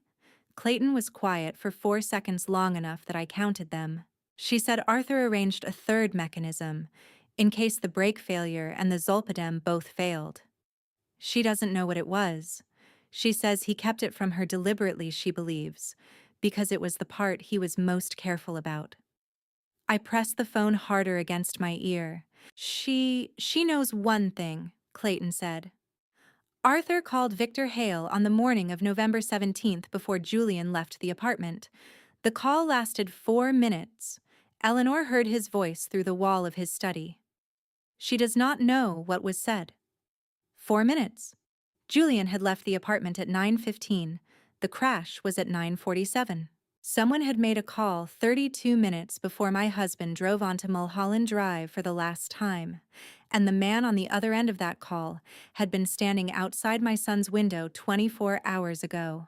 Clayton arrived at 5:18 with the phone records in a sealed evidence folder, and Elaine 1 step behind him carrying her laptop. He did not sit. He stood at the foot of the bed and opened the folder against the footboard, spreading 3 pages in sequence. "We subpoenaed Arthur's carrier records under Penal Code 1546 this morning," he said. "The warrant covered all outgoing and incoming calls from November 1st through November 17th. The 4-minute call Eleanor heard placed at 9:13 a.m. on November 17th went to a prepaid number, not Hale's registered cell. A prepaid device activated November 6th, used for 3 calls in 11 days, then never used again." I looked at the first page. The prepaid number was listed with its 3 call entries, duration, timestamp, initiating number. "Where was the prepaid phone when the call came in?" I asked. Clayton moved to the second page. It was a cell tower location report formatted in columns I recognized from the spreadsheet work I had been doing for 2 days. At 9:13 a.m., the prepaid device was connecting through a tower on Mulholland Drive Segment 4, which covers the half-mile stretch that includes the scenic overlook a quarter-mile east of the crash site. He placed his finger on the timestamp. At 9:47 a.m., when the crash occurred, the prepaid phone was still connecting through the same tower. It had not moved. Someone had been at the overlook before Julian left the apartment. Someone had positioned themselves there and waited. "Hale," I said. "The prepaid device was purchased at a convenience store in Burbank on November 6th. Elaine said, turning her laptop toward me. "Security footage from the store which we obtained this afternoon shows the buyer. The image quality is moderate but sufficient. Clayton's digital forensics team made the identification this afternoon." She showed me the still frame. A man in a dark jacket at a convenience store counter. The angle was high and slightly oblique, but the face was clear enough. Victor Hale. I sat with that for a moment. Hale had purchased an untraceable phone 11 days before Julian died and positioned himself at the overlook on the morning of the crash. He had received a 4-minute call from Arthur at 9:13, 34 minutes before Julian left the apartment. 34 minutes before the sequence that had been set in motion in October became irreversible. What was the third mechanism? I asked. Clayton moved to the third page. The prepaid phone made one final call at 9:51 a.m., 4 minutes after the crash. The receiving number is registered to a towing company operating out of Van Nuys. 2 employees of that company were flagged in our initial investigation for arriving at the crash site before the official recovery order and removing items from the vehicle before our unit secured the scene. The dash cam, the tablet, the items Clayton had recovered independently before the tow crew could take them. Hale was there to confirm the outcome, I said. And if the brake failure had not been enough, if Julian had survived the crash, Hale would have made sure the scene was managed before anyone could ask questions. Clayton closed the folder. That is what the DA is calling the third mechanism, he said. Not a backup method of killing, a backup method of concealment. Hale was the insurance on the insurance. I thought about the overlook, about my father arriving there at 9:55, 2 minutes before the fire trucks reached Julian's car. About the call Hale had made at 9:51, 4 minutes after the crash to begin the process of removing evidence. 2 men at the same location. A 4-minute call before Julian drove. A 4-minute call after he died. The geometry of it was exact. I opened my laptop and added rows 50 through 53. The grand jury convened at 9 a.m. in the Clara Shortridge Foltz Criminal Justice Center on West Temple Street. I had been discharged from Cedars-Sinai that morning 2 days ahead of the December 1st date my father had asked about so carefully because Dr. Fowler had determined my blood pressure had stabilized sufficiently and because David Harmon had advised that my presence at the proceedings, while not required, carried weight. I brought Owen in a carrier against my chest. He slept through all of it. Laura Sims presented the charges to the grand jury panel in the order she had read them in the consultation room 2 days earlier, but with the full evidentiary record behind each count now. She moved methodically the iCloud photograph placing Arthur in Julian's garage on November 14th, the OBD2 receipt from the same day Roy Decker's video confession, identifying Arthur as the man who commissioned the brake modification, the fast-track records placing Hale's Mercedes at Verdugo Road on the night of October 3rd, the prepaid phone tower data placing Hale at the Mulholland Overlook on the morning of November 17th, the 4-minute call at 9:13 a.m., the post-crash call to the towing company at 9:51. She presented the toxicology report, the zolpidem concentration in Julian's bloodstream, Eleanor's voluntary statement confirming she had administered it on Arthur's instruction. She presented Maria Caldwell's photographs and the pharmacology report on the immunosuppressant vial Eleanor had placed on my bedside tray. She presented the forged physician declaration from the April 2025 court filing, along with Dr. Fowler's counter-declaration confirming the falsification. She presented the consultation room recording, Arthur's voice clear and unhurried, explaining that the boy becomes the contingency. The grand jury deliberated for 31 minutes. The foreperson returned a true bill on all 12 counts, 9 against Arthur, 3 against Hale. David Harmon leaned toward me and said quietly that a true bill on all counts in a single session was not common. It meant the evidence had presented without ambiguity. Laura Sims found me in the corridor afterward. She shook my hand and said the trial date would be set within 60 days. Then she said the thing David Harmon had warned me she might say. The court has issued a freeze order on the $20 million policy. Standard procedure in insurance fraud cases where the policy is central to the alleged offense. The freeze holds until final judgment. How long could the trial take? I asked, given the complexity of the charges 12 to 18 months from today. David Harmon walked beside me toward the building's entrance. Owen had begun to stir against my chest, working toward wakefulness with the small, purposeful movements of someone who had no knowledge of grand juries or freeze orders or 9 charges returned without dissent. The policy's contestability clause, David said, without looking at me. It expires in 9 months. If the trial runs long, the insurer will have grounds to petition for a void. We will need to file a protective motion before that window closes. I looked at the street outside the glass doors. 9 months. Another clock. Another deadline my father had not anticipated I would be alive to manage. Tom and Linda Calloway lived in a craftsman house in Pasadena, with a porch light they left on for people coming home late. Linda had the guest room made up before we arrived, a borrowed bassinet beside the bed, a lamp on low, a glass of water on the nightstand. She held Owen for 6 minutes in the hallway before handing him back, and she did not ask me a single question about the courthouse. She went to bed at 8:30. Tom stayed at the kitchen table. He was a quiet man, 61, retired structural engineer, the kind of person who measured twice before speaking and meant everything he said. He made tea without asking whether I wanted it and set it in front of me and sat down across the table. We were quiet for a while.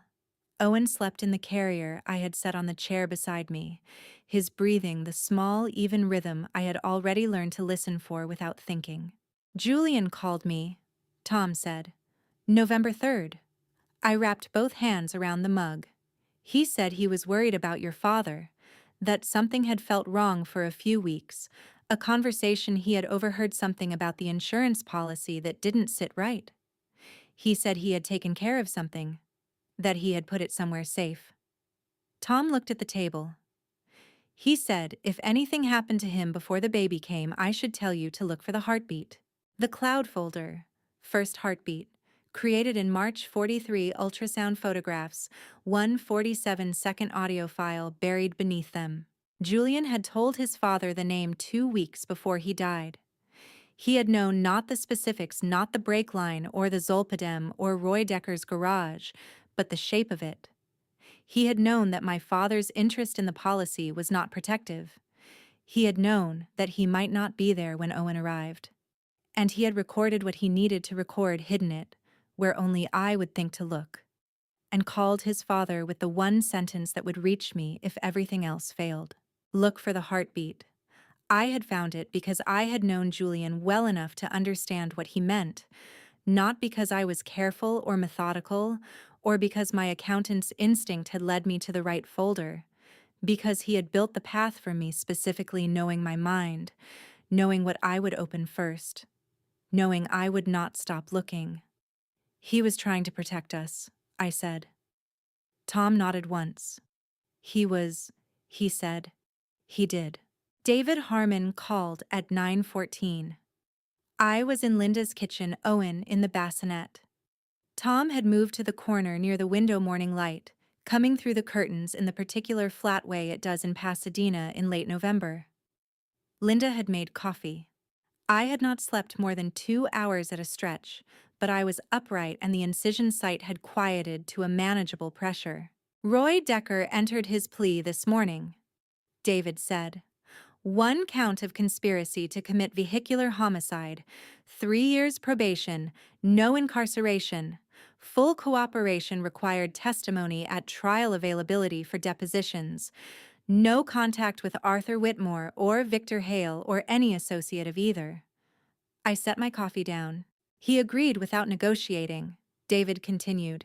His attorney told the DA's office Roy had been trying to find a way to come forward since November 18th, the morning after the crash, when he saw the news report and learned a pregnant woman had been in the car.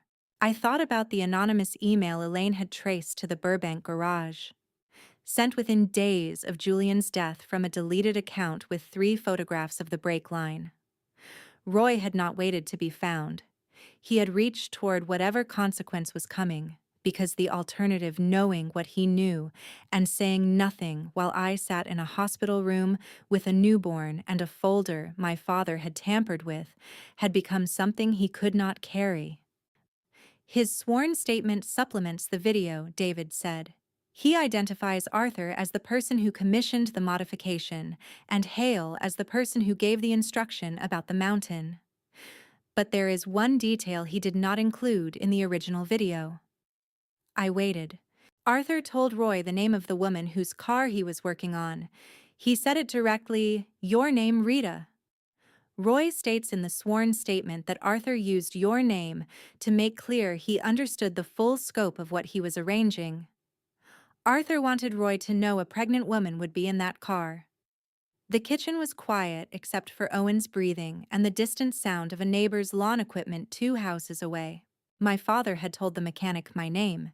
He had not presented it as collateral damage or an unavoidable consequence.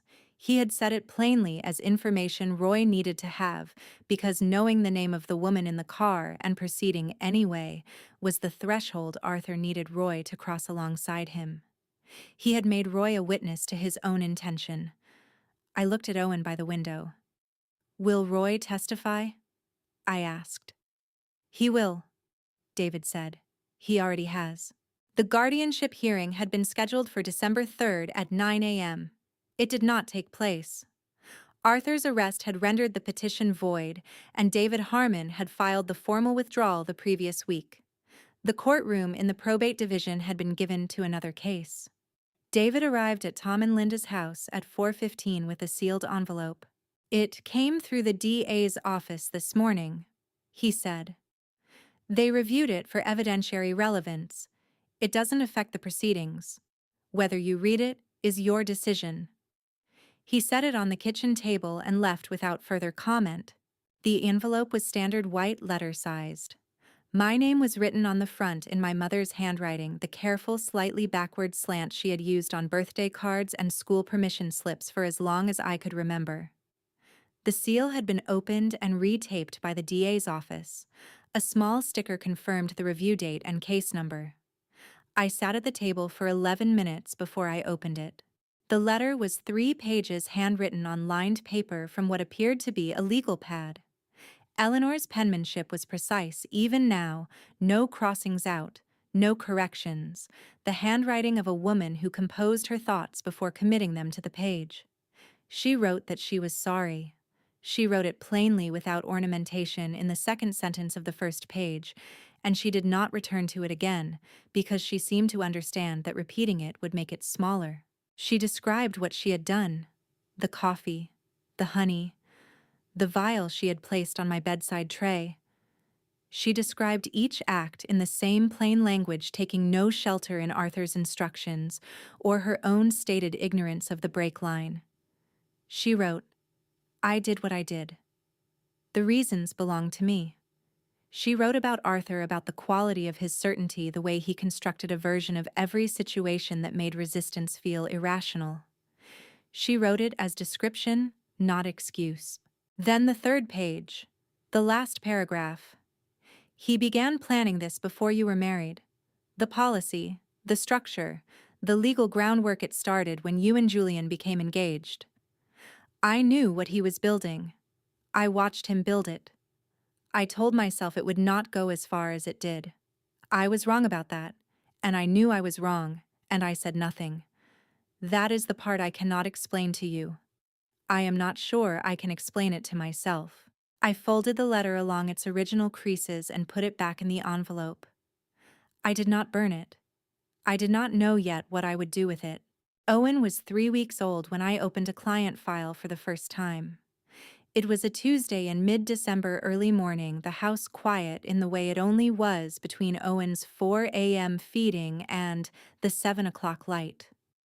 Linda had shown me how to use the baby monitor the previous week, a small detail that had undone me briefly the ordinariness of it, the assumption it carried that I would be here long enough to need to know. Elaine had referred 2 clients: small businesses, a florist in Glendale, a freelance sound engineer in Burbank. Neither knew anything about me beyond that I was a certified accountant with a strong referral. Elaine had described me as thorough and available. Both of those things were true. I opened the florist's file first. The work was straightforward quarterly reconciliation, outstanding invoices, a payroll discrepancy from October that had been noted but not resolved. I found the discrepancy in 11 minutes.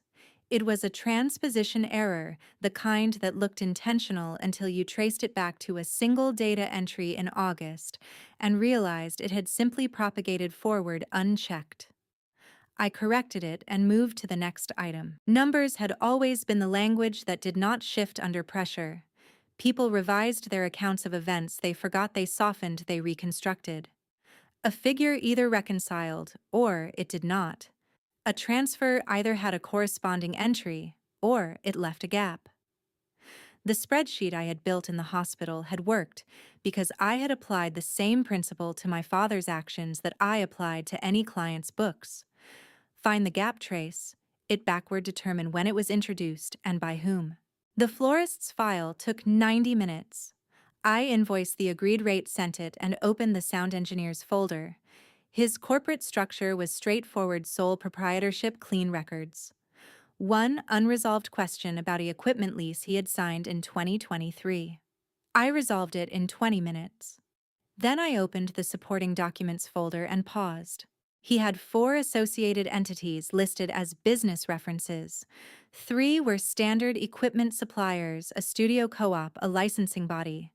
The 4th was a holding company registered in Nevada. No listed assets.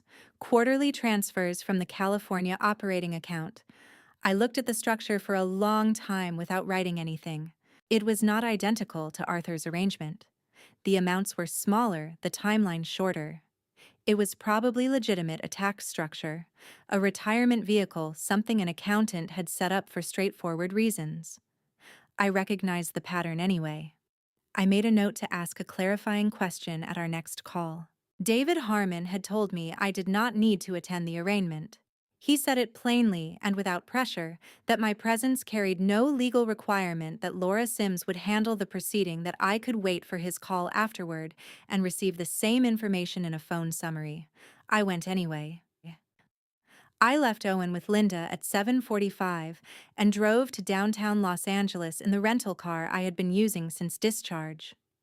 The Clara Shortridge Foltz Criminal Justice Center was a building I had passed many times without registering: gray concrete and recessed windows, the architecture of institutional permanence. I found the courtroom on the 4th floor and sat in the gallery's second row beside Clayton, who had arrived before me and said nothing when I sat down except to move his jacket from the seat. Arthur was brought in at 9:12. He wore a gray suit I did not recognize, new or borrowed from somewhere, the kind of detail that told me his attorney had advised him on appearance. His hair was combed. He walked with the same measured pace he had used entering room 412 and the consultation room, the gait of a man who had decided how he was going to occupy whatever space he entered. Laura Sims stood at the prosecution table with her folder open. Arthur's defense attorney, Gerald Kane, stood beside his client. The judge read the 9 charges in sequence: first-degree murder, conspiracy to commit murder, attempted murder of a minor, insurance fraud, forgery of a court document, filing a fraudulent petition, witness intimidation, conspiracy to obstruct justice, accessory to evidence tampering, 9 counts. Gerald Kane entered the plea without inflection. Not guilty, not guilty, not guilty, 9 times. Bail was formally denied. Laura Sims cited flight risk, financial resources, enabling international travel, and the severity of the charges. The judge agreed without extended deliberation. Trial date September 8, 2026. I wrote the date in the small notebook David had suggested I keep. As the clerk confirmed the trial date, Arthur turned toward the gallery. He found my face the way a person finds a face they have been looking for, directly without scanning, as though he had known exactly where I was sitting from the moment he walked in. He looked at me for 3 seconds. I had expected something I could name: anger, calculation, the cold assessment I had seen in room 412. What I saw instead was simpler and more unsettling. He was not afraid. He still believed with whatever part of a man survives being arrested and charged and recorded, confessing to his own daughter that he would find a way out. Gerald Kane touched his arm. Arthur turned back to the bench. Tom made pancakes. I had not known this about him until that morning, that Christmas meant pancakes specifically made in a particular sequence. He did not vary. Batter first, then the griddle, Then the butter measured by eye, in a way that looked approximate but produced the same result every time. Julian had grown up with this. He had eaten these pancakes every Christmas morning of his life, and had never mentioned them to me the way people do not mention the things that have always simply been there. I sat at the kitchen table and watched Tom work and understood that I was inside a life Julian had lived before I knew him, the parts of him that existed prior to me, and that Owen would inherit all of it: the pancakes, the griddle sequence, the butter measured by eye without ever having known the man who grew up eating them. Linda brought Owen to me at 7:30, freshly changed, wide-eyed in the particular unfocused way of infants who have not yet learned to organize what they see. She had wrapped a small gift and placed it beside my coffee cup. "Julian bought it in October," she said. "We found it in his studio when we were clearing his things. We thought you should have it today." It was a children's book, a simple board book with bright illustrations, the kind designed for infants who could not yet read but could track color and shape. The cover showed a small figure looking up at a large sky.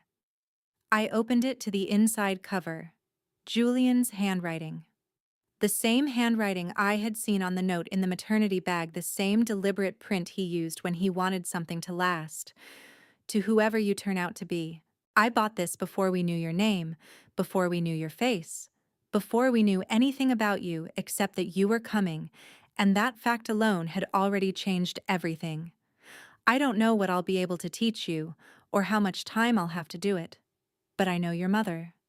I know how she thinks and how she works and what she does when something matters to her. Your mother will make sure you know who I was." I read it twice. Then I closed the book carefully and set it on the table beside my coffee. Tom placed a plate of pancakes in front of me without comment. Outside the kitchen window, the Pasadena morning was clear and cool, the kind of winter light that carries no warmth but illuminates everything precisely. Owen made a small sound against my shoulder. I picked up my fork. The apartment was on a quiet street in Pasadena, 6 blocks from Tom and Linda's house, close enough that Linda could walk Owen on Tuesday mornings while I took client calls, far enough that the space was mine. Elaine had found it. She had a habit of solving problems before being asked to, which I had come to rely on, without fully acknowledging. She sent me 3 listings on January 3rd with a single-line message. "Second one is the best. 2 bedrooms, natural light, landlord is straightforward." I looked at all 3 and told her she was right about the second one. We walked through it on January 5th, Owen in the carrier against my chest, Elaine noting the water pressure and the kitchen storage, with the systematic attention she brought to everything. The second bedroom had a closet with high shelving and a south-facing window that caught the afternoon light at an angle that made the room feel larger than it was. I signed the lease on January 7th. The deposit and first month's rent came from the income I had earned in December, the florist's reconciliation, the sound engineer's file, 2 additional clients Elaine had referred before the new year. The frozen insurance policy had not been touched. I had not expected to touch it. The policy belonged to a legal process that would resolve in its own time on a timeline the courts controlled, and I had made a deliberate decision in the hospital, seated at that borrowed laptop with 47 rows open, not to structure my survival around money my father had planned to take. The apartment was empty on the day I signed. The previous tenant had left it clean, bare floors, white walls, the particular neutral blankness of a space that has been returned to a starting point. I walked through each room once with Owen not speaking, just establishing the physical dimensions of the place. The kitchen window faced east. The living room had enough wall space for a desk. The second bedroom's closet had high shelving I would need a step stool to reach. I reached up to check the depth of the top shelf.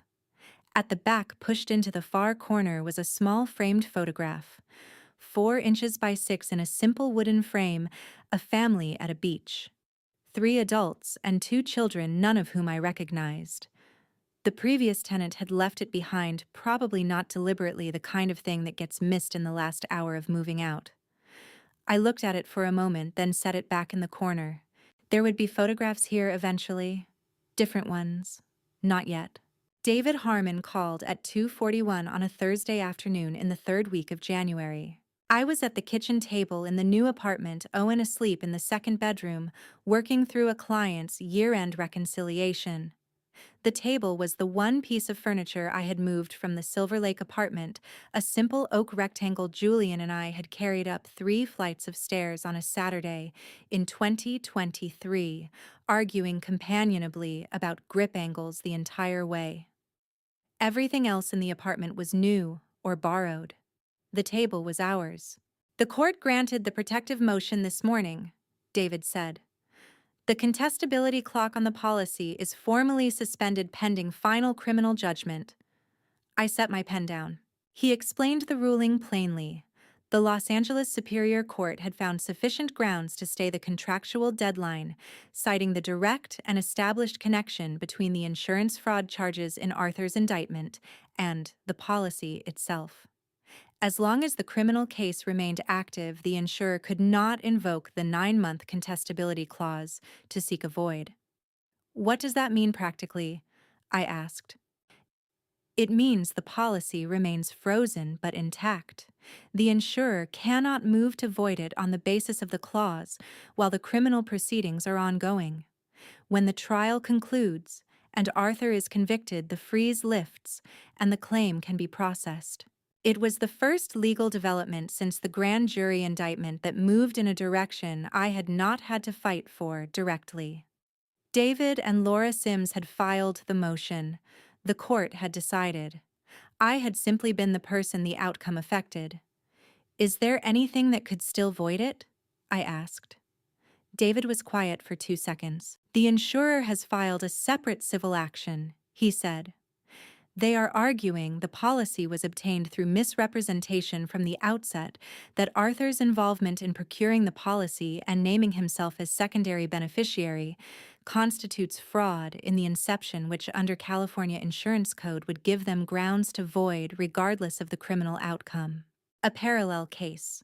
The criminal trial for Arthur's charges and a civil case in which the insurer sought to invalidate the policy entirely, including Rita's claim as primary beneficiary. When does that proceed? I asked. The civil deposition schedule begins in March. You will need to give testimony on your knowledge of the policy's origins, your relationship to Arthur, and the circumstances under which Julian obtained coverage. I looked at the oak table Julian and I had carried up 3 flights of stairs. I can do that, I said. I know, David said. I'll send you the notice when it arrives. Owen smiled on Valentine's Day. I had been told to expect it between 6 and 8 weeks adjusted for his prematurity, which meant the window shifted to 10 to 12 weeks from his due date rather than his birth date. His due date had been January 3rd. 12 weeks from January 3rd was March 29th. The smile arrived 6 weeks early, even by the adjusted calculation which Dr. Fowler noted at his checkup the following week, with the measured approval of someone who preferred not to use the word remarkable, but clearly meant it. I did not know it was coming. I had him on the changing table at 7:40 in the morning, the apartment quiet, the east-facing kitchen window beginning to collect its early light. I was talking to him the way I had developed a habit of doing a running account of whatever I was doing, the way some people narrate to a pet, or to themselves, when alone. I was telling him that the left snap on his onesie was the difficult one, and that I had not yet determined whether this was a manufacturing defect or a personal failing on my part. He looked at my face with the focused, serious attention he brought to everything. And then something shifted in his expression, a loosening, a reorientation, and he smiled. Not the reflexive mouth movements of the first weeks which Dr. Fowler had explained were neurological rather than social. This was directed. It was at me specifically in response to my voice, and it lasted long enough that I had time to register it fully before it passed. I stood at the changing table and did not move for a moment. The morning continued around me. A car passed on the street below the refrigerator, cycled on in the kitchen. The east window caught a band of pale February light and moved it slowly across the floor. Owen watched my face with the calm patience of someone who had already decided I was worth watching. His hands were open at his sides, fingers loosely curled the way they had been curled against my wrist in the hospital bed 12 weeks ago, when the nurses said it was only a reflex and I had thought it was something more deliberate than that. I picked him up and held him against my chest and stood at the window for a while. There was a park 2 blocks north of the apartment, a small rectangle of grass and gravel paths that I had walked through twice since moving in, always in the early morning, before the foot traffic built, when it belonged mostly to dog walkers and one elderly man who sat on the same bench every day, regardless of weather, with a thermos and a folded newspaper. I had not spoken to anyone in that park. I had not needed to. The walking itself had been enough. The physical fact of being upright and moving forward, covering ground, returning to where I had started, with Owen still breathing against my shoulder. He had been the only evidence on the mornings when evidence felt necessary that something had survived. I carried him to the kitchen and settled him in the bouncer on the table while I made coffee. He tracked the movement of my hands with the focused concentration he brought to all new information, the particular seriousness of an infant who does not yet know which things in the world are worth paying attention to, and has therefore decided to pay attention to everything. I had read that this was how they learned, that the attention itself was the mechanism, that the brain at this age was constructing the architecture of a person from whatever it was given to observe. He was watching me make coffee. He was learning from that. Somewhere in the structure being built, there would be a morning in February, a kitchen window facing east, the sound of a particular woman's voice telling him about a difficult snap. I did not know what to do with that. I poured my coffee and sat across from him, and we looked at each other for a while without either of us needing it to be more than that. At some point, I opened my laptop. I had started a document on a night in early December, 3 lines deleted by morning, restarted 4 days later. What I had now was not organized in any way that would make sense to another reader. It was not chronological. It did not begin at the beginning. It moved the way memory moves, by weight and association, rather than sequence, and it had sections that were still unfinished because I had not yet found the right words, and had learned over the past 3 months that forcing the words before they were ready produced something that read like a report rather than a truth. I looked at what I had written last. Then I opened a new page below it. The cursor sat in the white space and waited. I thought about Julian pressing an envelope into the side pocket of a hospital bag 6 weeks before he died, taping every edge, placing it somewhere safe. I thought about him sitting at a dinner table across from my father, passing bread, laughing at the right moments, carrying something he could not yet put down and could not yet put into words that would be safe to say aloud. I thought about him recording 47 seconds of audio on his phone and burying it beneath 43 photographs of a child he would never hold in a folder named for the first sound that child had ever made inside my body. He had built a path in the dark for someone he trusted to find it. I put my fingers on the keys. "Your father knew you were coming," I typed, "and he did everything he could to make sure you arrived safely." I stopped there. Owen made a small sound in the bouncer. Not distress, just presence, the vocal equivalent of a hand raised to indicate that he was still here, still watching, still in the process of learning everything. I looked at him across the table. Outside, the February light had reached the kitchen floor and was moving slowly toward the far wall, the way light does when you are still enough to notice it moving. It was enough for one morning. The deposition was held in a conference room on the 22nd floor of a Century City office building 8 blocks from where Victor Hale had kept his offices before his arrest. I noted the proximity without dwelling on it. Some details you register simply because your mind has been trained over the past several months to register everything. The room itself was designed to project neutrality glass walls frosted at eye level, a long oval table in pale wood chairs that were comfortable enough to suggest fairness without being comfortable enough to encourage ease. A court reporter sat at the far end with her machine. Two associates flanked Thomas Griggs on the opposite side. David Harmon sat beside me with his legal pad already open, his pen uncapped, his posture. The specific kind of stillness that communicates readiness without tension. Thomas Griggs represented the insurer, mid-50s, silver-framed glasses, the careful, unhurried manner of an attorney who had conducted hundreds of depositions and understood that patience was more effective than pressure. He introduced himself, confirmed the recording, and began. The questions started at the edges and worked inward. How long had I known about the policy? When had I first seen the documents?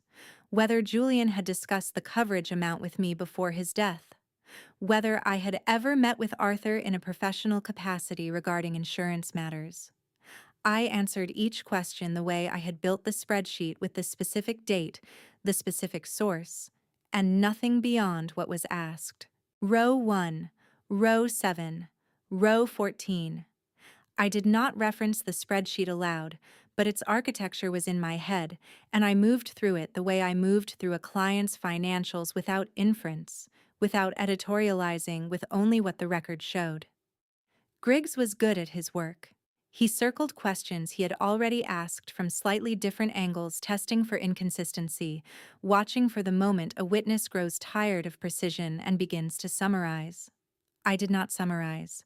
I gave him the same answer the second time that I had given him the first, in the same words, because the words were accurate, and accuracy does not require variation. David objected twice, once to a question about Julian's state of mind, which called for speculation, and once to a compound question Griggs had embedded two distinct issues inside. Both objections were noted. The deposition continued. The room stayed quiet except for the soft mechanical rhythm of the court reporter's keystrokes and the occasional sound of Griggs turning a page. One of his associates refilled a water glass at the 90-minute mark. I had not touched mine.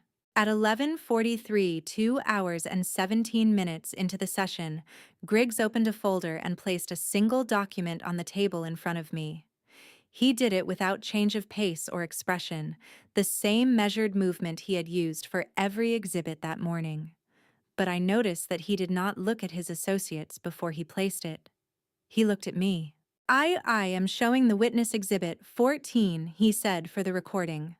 A signed authorization form dated September 12, 2024, authorizing Arthur James Whitmore to act as representative of Rita Marie Calloway in all insurance-related matters. Ms. Calloway, is that your signature? On line 7. I looked at the document. The signature on line 7 used my name. The letter form of the R. The way the letters connected, the slight leftward pressure on the final Y, it resembled my handwriting the way a practiced copy resembles an original. Someone had studied my signature carefully. They had replicated the weight distribution, the spacing, the particular way my letters lean into each other in the middle of a word. They had done it well enough that a cursory review, the kind a busy administrator performs when processing a routine authorization, would not have flagged it. But I had signed my name for 28 years. I knew the exact angle at which my pen lifts between the I and the A. I knew the pressure my hand applies at the beginning of a downstroke versus the end. I knew the things about my own handwriting that I had never needed to articulate because I had never needed to defend them. The copy on line 7 had the shape, but not the weight. It had the form, but not the habit. No, I said. That is not my signature. Griggs held his expression. You are certain? I am certain. David's voice was level and immediate. I am requesting an immediate handwriting analysis of Exhibit 14 against authenticated samples of my client's signature. I am also requesting the chain of custody documentation for this exhibit. We are suspending the deposition pending those productions. Griggs looked at the document. Then he looked at me, a beat longer than the question required, the particular look of an attorney, recalibrating a strategy he had believed was sound. He had placed that document expecting hesitation. A pause. The small visible uncertainty of someone confronted with their own signature on a form they do not remember signing who begins to question their own memory before they question the document. He had not expected me to be certain. I was certain. The handwriting analysis finally came back on a crisp afternoon in April, carrying the lingering chill of a departing winter.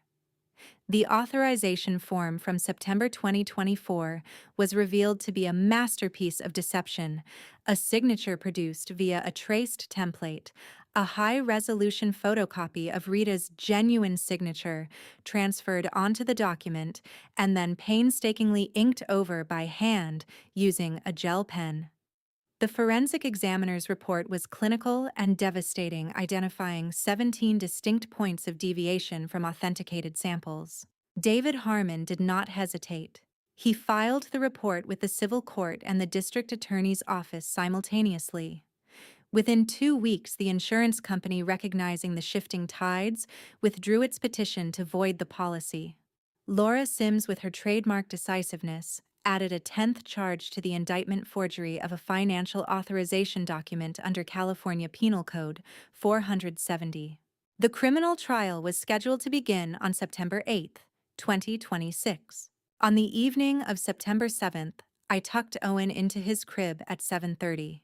He was nearly 10 months old now, a tiny, determined force of nature who pulled himself upright against the wooden slats, studying the world with the focused intensity of a researcher conducting vital work. Occasionally, he would burst into laughter at things I could not identify as sound that filled the quiet corners of the house with light. He had 4 teeth, very strong opinions about mashed carrots, and had inherited Julian's particular way of tilting his head slightly when something required further consideration. In those moments, looking at him felt like seeing a fragment of the man I loved reborn in a purer, untouched form. After he was asleep, I sat at the heavy oak table with my laptop and opened the document I had started on Valentine's Day. I had added to it in fragments over the months, a paragraph in March, after the exhaustion of a deposition, 2 sharp sentences in May, when the insurer folded, and a long rambling section in July that I had eventually deleted entirely, only to rewrite it in a much more somber register. The document was not organized chronologically. It followed the erratic map of memory organized by weight and emotional gravity rather than sequence. I read it through once from the beginning, feeling the phantom pains of the past year. Then I placed my fingers on the keys to write the final lines. Owen, my dearest son, tomorrow I will sit in a courtroom and tell the absolute truth about what happened to your father. I have been telling it for 10 months now, to investigators, to attorneys, to a grand jury, and to forensic examiners who needed the facts in a form that could withstand the harshest light. But tomorrow is the version that truly counts. Tomorrow, the truth stops being a series of exhibits and starts being justice. What I want you to know when you are old enough to read this is that your father left you everything he had to leave. He hid his love and his protection where he knew I would find it. He trusted me to know what to do with it. The truth is, I did not always know. There were nights I was paralyzed by the sheer scale of the family betrayal we face, the kind of betrayal that comes from those who should have been our sanctuary. But I did not stop. That is the legacy I want you to inherit from both of us. Not the money; the courts will resolve that on their own cold timeline. I want you to inherit the other thing. The refusal to stop. The strength to face a family betrayal with an unyielding spirit. I realize that a true family revenge isn't about matching the darkness of the enemy. It is about using the light of truth to incinerate the lies of those who committed the ultimate family betrayal. You will learn that people can be stripped of many things: their wealth, their status, even their lives. But they can never be stripped of the truth, as long as someone is willing to fight for it. Our family revenge is found in the moment. I look into the eyes of the man who took your father from us and say, "You did not win." The truth is alive in you, Owen. Never cower before the shadows, for God has a way of bringing what is hidden into the light, no matter how long the road. Believe that the most meaningful family revenge is simply your own strength and integrity, rising far above the petty greed and the sting of family betrayal that tried to define our past. I closed the laptop. A strange, quiet serenity settled over me. On the high shelf in Owen's closet, the photograph of the stranger was finally gone. In its place stood a single image in a simple wooden frame, Julian at 29 grinning as he held an ultrasound printout toward the camera. He looked happy with the uncomplicated joy of a man who did not yet know the storm that was coming, but was entirely, unreservedly glad that he was going to be a father. I turned off the lamp. The room was bathed in the soft glow of the moon. Tomorrow I will tell the truth. Tonight, this was enough. Looking back at the ashes of my past, I often wonder how I could have been so blind. The greatest lesson I've learned is one of vigilance. Never hand over the keys to your life to anyone, even those of your own flesh and blood. My honest advice to you is don't be like me. Don't let blind trust mask your intuition when faced with the subtle signs of a family betrayal. A betrayal within the home. This family betrayal is the sharpest, coldest blade because it is wielded by the very people you once considered your sanctuary. I believe God guided Julian to leave those clues behind, allowing me to see through this calculated family betrayal. My stance is simple. Truth is the only thing that cannot be buried forever. A true family revenge is not about responding with hatred. It is about using the light of justice to incinerate lies. Owen's survival and his bright future are the sweetest forms of family revenge against those who tried to steal his tomorrow. We reclaim our power, a true family revenge, by living brilliantly and resiliently.